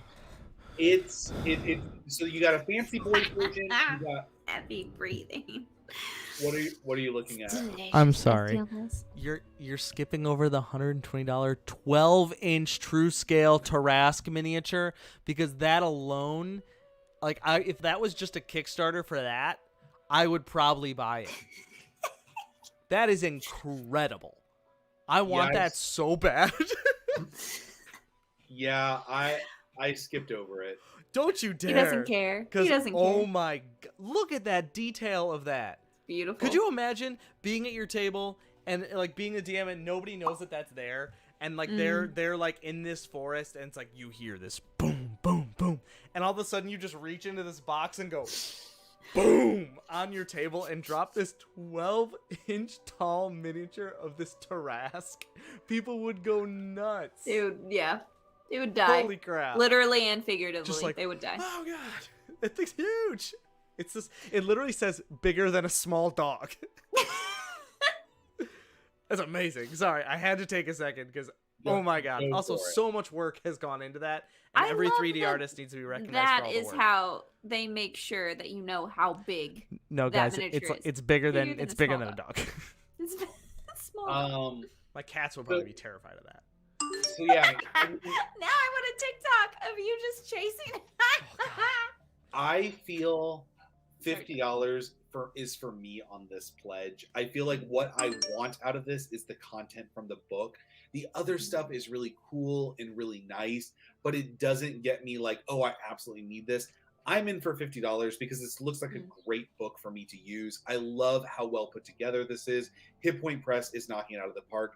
This is a solid 18 for me. I think it's a fantastically put together project. I like what they're doing. I don't know anything about this YouTube series, and I'm still very interested in backing it. So that they've done a lot of work.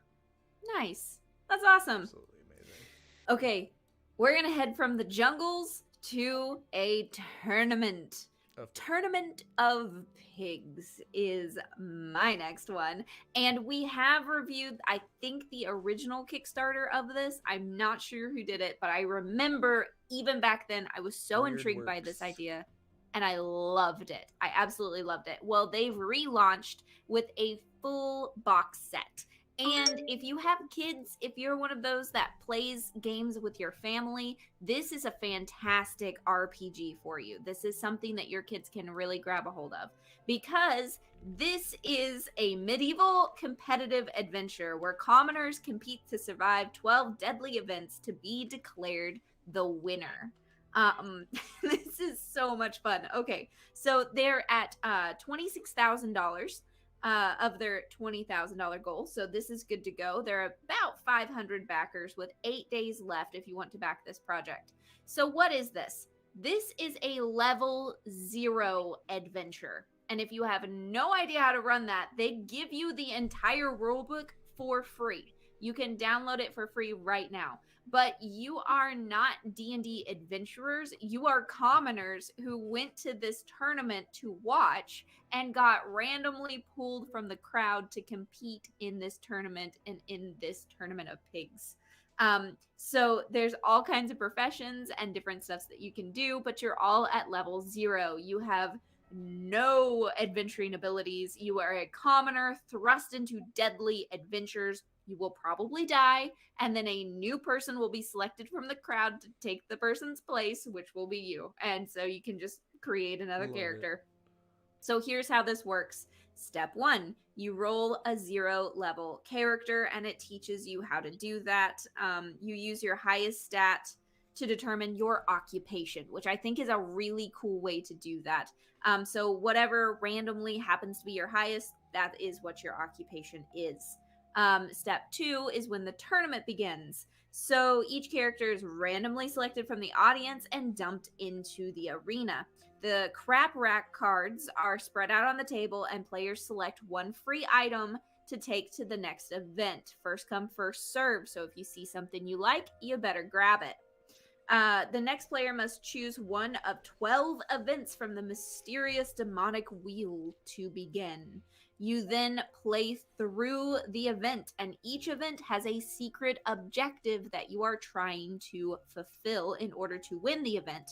If you win the event, you get a silver, what do they call it? A silver prize. And so at the end of this, the one with the most silver prizes wins the tournament. You can also, if you win the event, you get to choose from the silver rack of items, which have much better items on them and give you a better chance of winning the next round. This comes with the maps that you need in order to run this. This comes with all of the events. It's just so fun. Like, everything about this is fun. Unlike normal D&D, this is not cooperative. This is competitive. You are actually competing against one another. There are only 12 events, so it's very short. You could do maybe like a 3-shot would be super fun. And I just feel like this would be a nice break from big overall campaigns. Could an evil wizard or evil warlord capture the party and make them compete in this like tournament as like a side quest? Could they like capture the party and the party has to play this? As long as they don't die. Yeah, well, and these are designed for level 0 people, so you would have to like magically strip them of their abilities or something. This would be a great way to start a campaign, though. It would be a fantastic way to start. So what if you did want to do this for like players are like getting too comfortable having too much power? So what you do is you can have them be taken by this like evil wizard that has stripped them of their power, and they can't die. They just always magically respawn back, and they have but they have to essentially re-roll because they're blank slates. They just respawn, and they have to find their way out by competing, and that might be an interesting idea to make just people go, Get used to not having, like, don't But I always would take advantage. definitely, if I did that, I would magically strip them of all of their abilities and make them a commoner of some kind. Exactly. At like, the end put of them it, in somebody else's body, kind of a thing. At the end of it, like, they will get back to their To their normal selves. but make them, put them on the edge of their feet. There's so much you could do with this, and it would be so much fun. So box set, let's look at what's in the box set. You get 2 28-card decks of competition items. So you got the crap rack and you have the silver rack that players can choose from. You get the Tournament of Pigs campaign book, which is approximately 100 pages, which has all of the events and different things in it, maps and whatnot. 5e 0 level rules. You get the printed version. You can have the digital one right now if you want to look at that and play with this idea in your own campaign, if you want to come up with your own, which I think is super cool of them. They didn't have to do that, and they did, and good on you for that. So you get the game board of the arena, and you get cardstock standards. I love standards. And we've debated between acrylic and cardstock. They took your advice, Joe, and went with cardstock. You'll see it reflected in the price because they're not charging $100. They're not charging a ridiculous amount. It is a very fair price. And you get little standees, which I absolutely love because you can lay them flat and you can store them, and it's fantastic. They're great. Okay, so you get all that. I just realized Hannah is completely biased in this project. I scrolled halfway down the page and I found that for $30 you can add on a bunch of angry halflings. What? No, that's not why I picked it. Uh-huh. Oh my gosh, the angry halflings. That halfling solidarity from Hannah. My peeps. Oh my gosh. My peeps. Okay, so you're not going to believe this, guys. You're not going to believe this price. $10. $10, you get the deluxe digital box set, print and play. Not just the book, the box set. The box set, print and play. All of it. All of it digital. Can you believe that? $10 for the entire thing, VTT. Wow. Yes, you can do the whole thing, VTT. Fantastic. It's so, thank you. I don't know who's responsible for that, but thank you. That's amazing. $10 is a steal. If you just want the campaign book to have like the events and stuff, and then you'll do everything else yourself, that's just $15. It's just $15. 15? Purchase only the printed campaign book. It's printed. That's amazing. I see 20.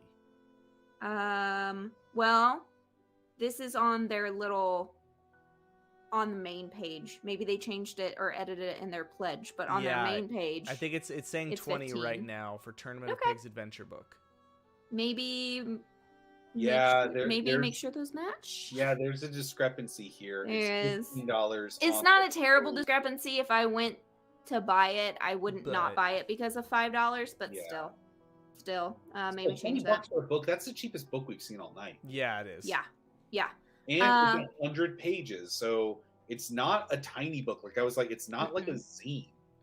No, it's a book. Yeah, it's a solid book. And guys, $35 for the box set for DCC. Full Tournament of Pigs experience, including high quality standees, game boards, and item cards. Jeez. All of it, $35. $40 for the D&D 5e. If you're doing D&D 5e. That the 5e version cost $5 more? Yeah, I'm not sure I'm not what sure the difference. why. It's the printed rule book. That's why. It's the printed rule book for the D&D 5e. That's why. Yeah, so you get an extra book for $5, which yeah, I know, right? Yeah, but you get an extra book in there. I feel that they're like, 4 people play 5e. We'll just charge them $5 extra. No, it's actually, and if you think about it that way, that's not a bad increase for a whole nother book that's in there, which is pretty cool. You can also get the minis if you want them. So you can get the Commoner Horde there for $65 up to $70. You've got the D&D version of that, and yeah, that's as high as it goes. I think this is an absolute steal at $40. Agreed. This is fantastic. That's a great deal. This is amazing, and I think I'm gonna back this. I think I'm gonna back this for $40. I think I just decided. You can spend $80 and get a whole new wardrobe. What? I am confused. If you go to their extra there are goodies, 4 shirts. Yeah, you can spend $80 and get a whole new closet. Done. Just to annoy you. I want I'm you to gonna wear them those on shirts every for the next episode. 4 episodes. Oh my gosh. Ooh, out there sticker. So Sorry, I'm just getting distracted now. There's some fun stuff in here. No, So this is a anyway, lot I of think fun. this is so fun. This What do is this is why Kickstarter should exist, or projects like this. It's zany. You can take it a million different directions. You can play this with your kids. You can play this with your friends. Like, it's fantastic. And you know what? What? Mr. Weird Works LLC. Yeah. Good job on the relaunch, bud. yeah. Good did great. job. Yeah, you This really stepped it I up. don't know what the other one looks like, but this Congrats. looks fantastic. It looks great. And whatever you did, you've passed your funding goal. You've got 8 days left to go. You've got 500 backers. Good Good on job. Yeah, Yeah. That's This how is you a do it. great- this is cool. This is a great look at a relaunch project. I'm very encouraged because you can go to Kickstarter and get very discouraged because you launch something and people don't gravitate towards it right away. But this guy like stuck with it. He's like, I believe in my idea. I know it's a good idea. Mhm. He reworked it. He looked at it. He Took put it back on feedback. Kickstarter, and boom, Yeah. there you go. Yeah, fantastic. So, I think everything might be off by like $5 from that page to the actual pledge manager, Just something I to keep in think- mind. something like that. So, pledge of 50 is the D&D box set, which still gonna do. So there's that. So what would you roll it? Dude, I love this. It's just like heartwarmingly good. And I am definitely giving this flat 18. Great. I love it. I'm gonna back it. It's just fantastic. Can I just add something really quickly? Yeah, go ahead. I just noticed we didn't get to talk about it, but there was a relaunch of a project that we talked about. We liked the idea behind it, but it was executed pretty poorly. And they canceled the funding and they relaunched it. It was called The Traveler's Guide to Toxic Seas. Hannah, you talked about this. I did, yes. They came back to Kickstarter a couple weeks ago. They've already launched and funded. 222 backers raised $10,000. And if you go and look at their page, they completely took the top. It is Wanderer's called Guide to Toxic The Seas. Traveler's Guide to Toxic one. Seas. I loved that concept. It was such a good concept. It And- was just not executed well. Yeah, and if you go to their, Let's take a look. you can find the original one that we talked about, which got canceled, and you can There see we go. the relaunch. And if you look at the page, it looks so much better. Oh yeah.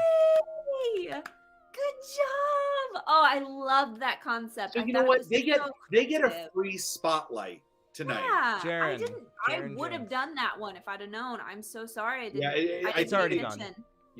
So Oh, it was already done. Gotcha. Amazing work. Cool stuff. That's what we like to Yeah. see, and that's why we do this, right? It's about highlighting great projects, but also allowing it to be learning experiences for smaller creators that, you know, this is their first time, and just not to get intimidated and to learn from whatever we review.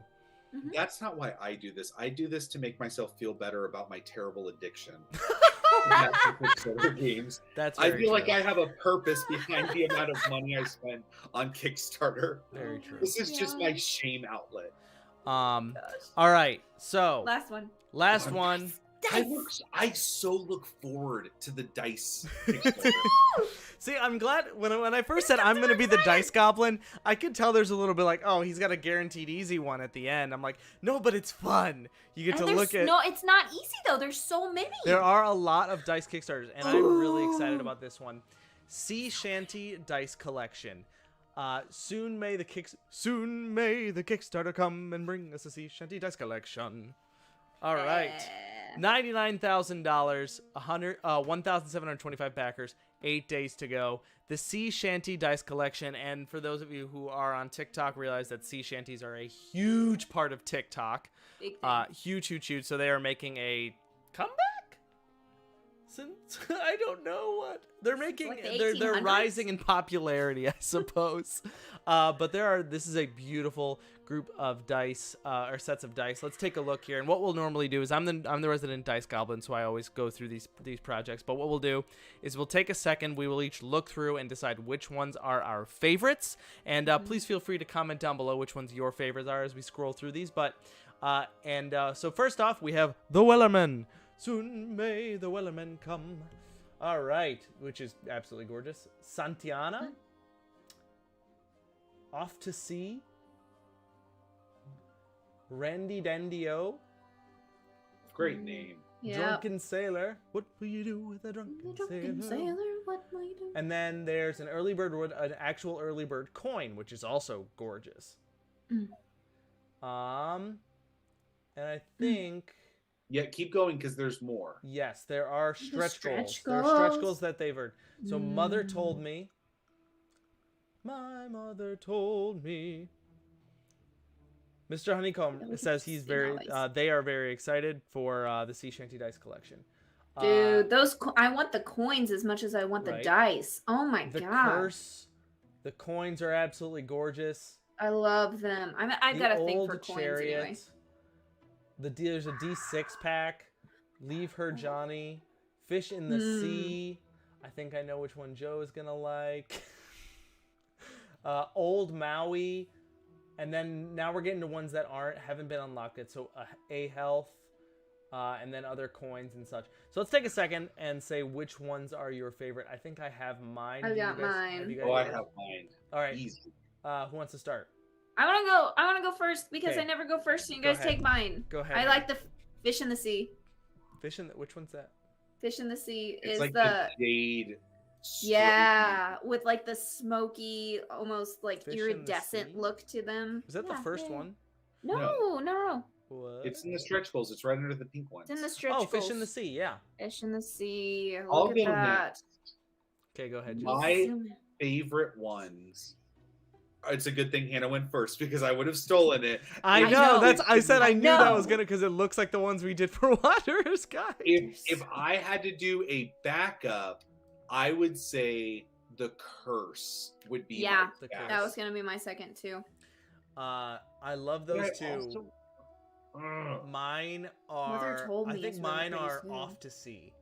I really like That's that an those look interesting, those yeah. look like smoky and 3-dimensional. The inside is like it's kind of got this mixture of waves Got the wave. that yeah. looks like it's like an I like actual. the drunken sailor too. I do They're too. all great. I think they're great. I didn't like the Drunken Sailor when I first saw it, and then I saw it again. I was like, yeah, actually, I like No, it. wait, that's exact Risky Pixels, exactly. No, wait, that's my favorite. No, I like this one too. Yeah. Ah!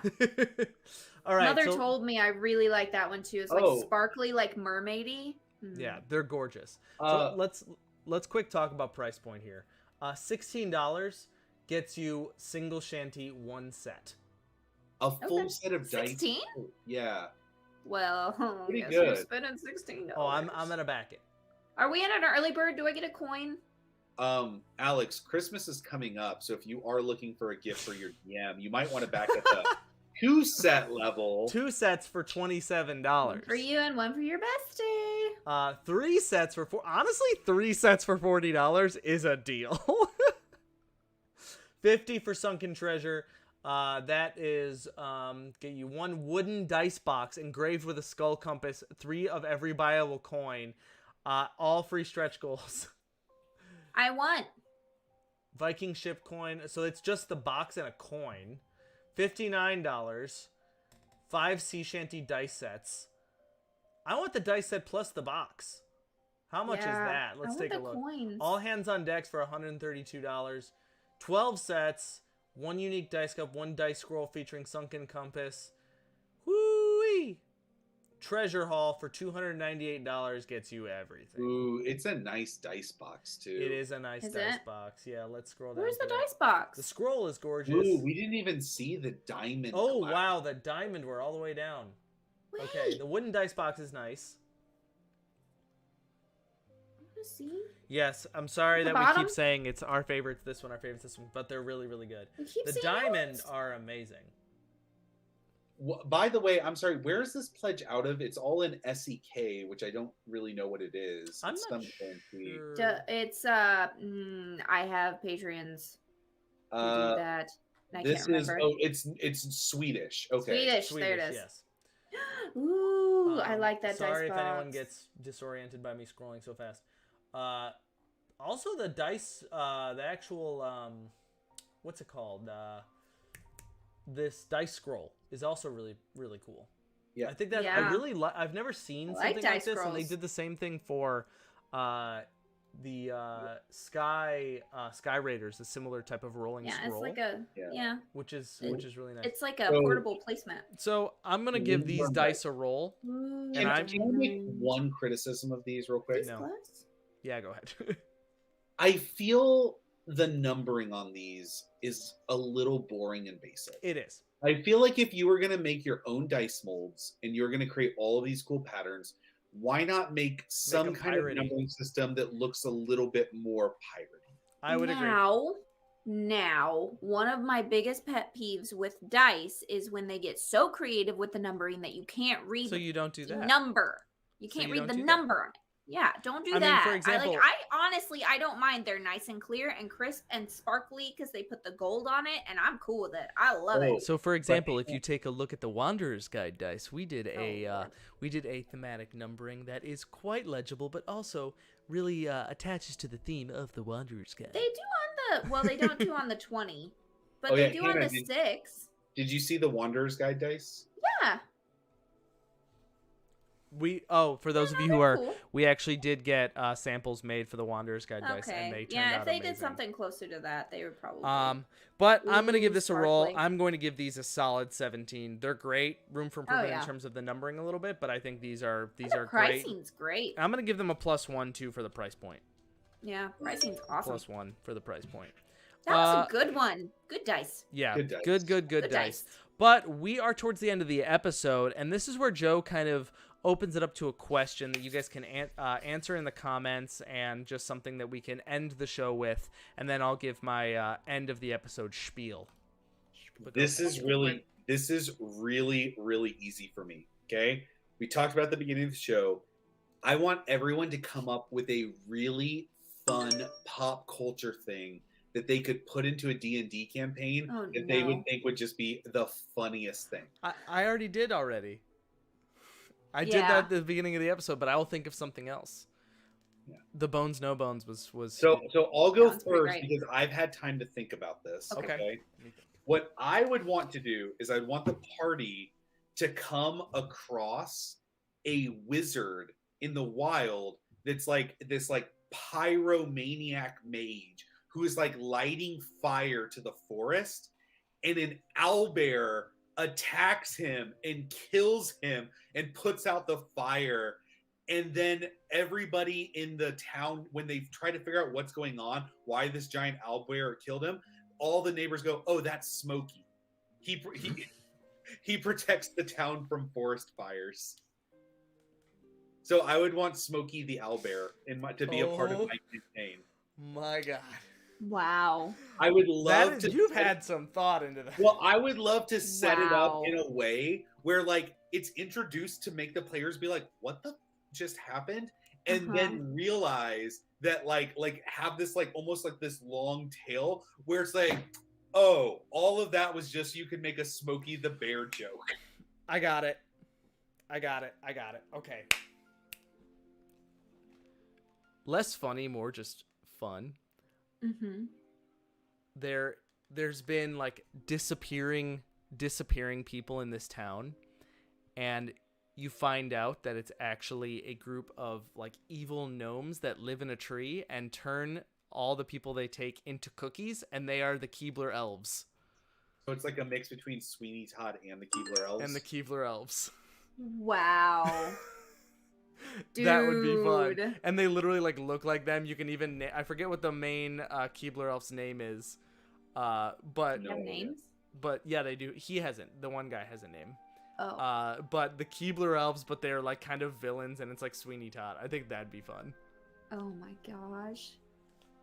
That's not okay on so many levels. That's just not okay. But what if even they don't even people they like go to town and they actually sell their cookies to the townsfolk? Just like Sweeney Todd. Like they're actually in like the marketplace, like- and people are disappearing. yeah. And if you talk to them in the town, you like meet them, the and hags with the dream pies. oh and my cursed God, straw. that would be fun. Oh my gosh. All right. Pop culture. I'm really bad on the spot with pop culture. Like I'm not a culture person. I have another one. Go ahead. You can have my spot because I don't know. I You have have no idea. you have this puzzle that makes them like play music or play some sort of like find the code, find like the phrase, and then you essentially change it to be like never going to leave you. Like it's never gonna give you up. Essentially, you rickroll them. You Have could do it be the like a same. rickroll. You could rickroll your. That's funny. Yep. You could also do the sound of silence. Yep. Yeah. That one would be really funny. Okay, so mine would be from the song "Mother's Little Helper." I would create a drug for wizards called Wizard's Little Helper that allows them to copy down spells twice as fast, but gives them exhaustion once it wears off. Oh my gosh. That's what I would do. And have it be like a whole like drug thing in the Arcanium would be really fun. Gosh. All right. Well, definitely answer that in the comments. I see we have a couple ones that are already starting. Will Check says Krampus. Yes, Will. He's okay. So I planned a campaign with him, and I'm doing a Krampus one shot for our. There you go. Yeah, that's gonna be fun. That'll be a good one. Risky Pixels says Bards shortening the length of all their performances to roughly 7 seconds to better capture their audience's attention in the city. But that being said, definitely if you're watching this later, write down in the comments what yours would be. This is the end of the episode, so this is what we want you to do. Like this video, comment on it, and please subscribe to the channel and click that notification bell to be known when new videos are up and when we do go live. We would really appreciate that. Next, the Wanderer's Guide is available for pre-order. We have put a ton of work into it. It is a compendium of beautiful maps drawn by Andrew Bosley, who has done the art for Everdell Tapestry and a bunch of other amazing games. So pre-orders are open. Link is in the description, so please pre-order yours as soon as you can. We are going to be going to print very soon, so please go ahead and do that really quickly, and don't miss your chance to nab yourself a copy. So this has been Roll for Review, and we will see you next time. It might be a couple weeks because we are now hitting into the holiday season and schedules are crazy, but please, if you hit that notification bell, you will know when we go live. So don't miss your opportunity. This has been Roll for Review, and we will see you next time. Bye. Bye. Bye.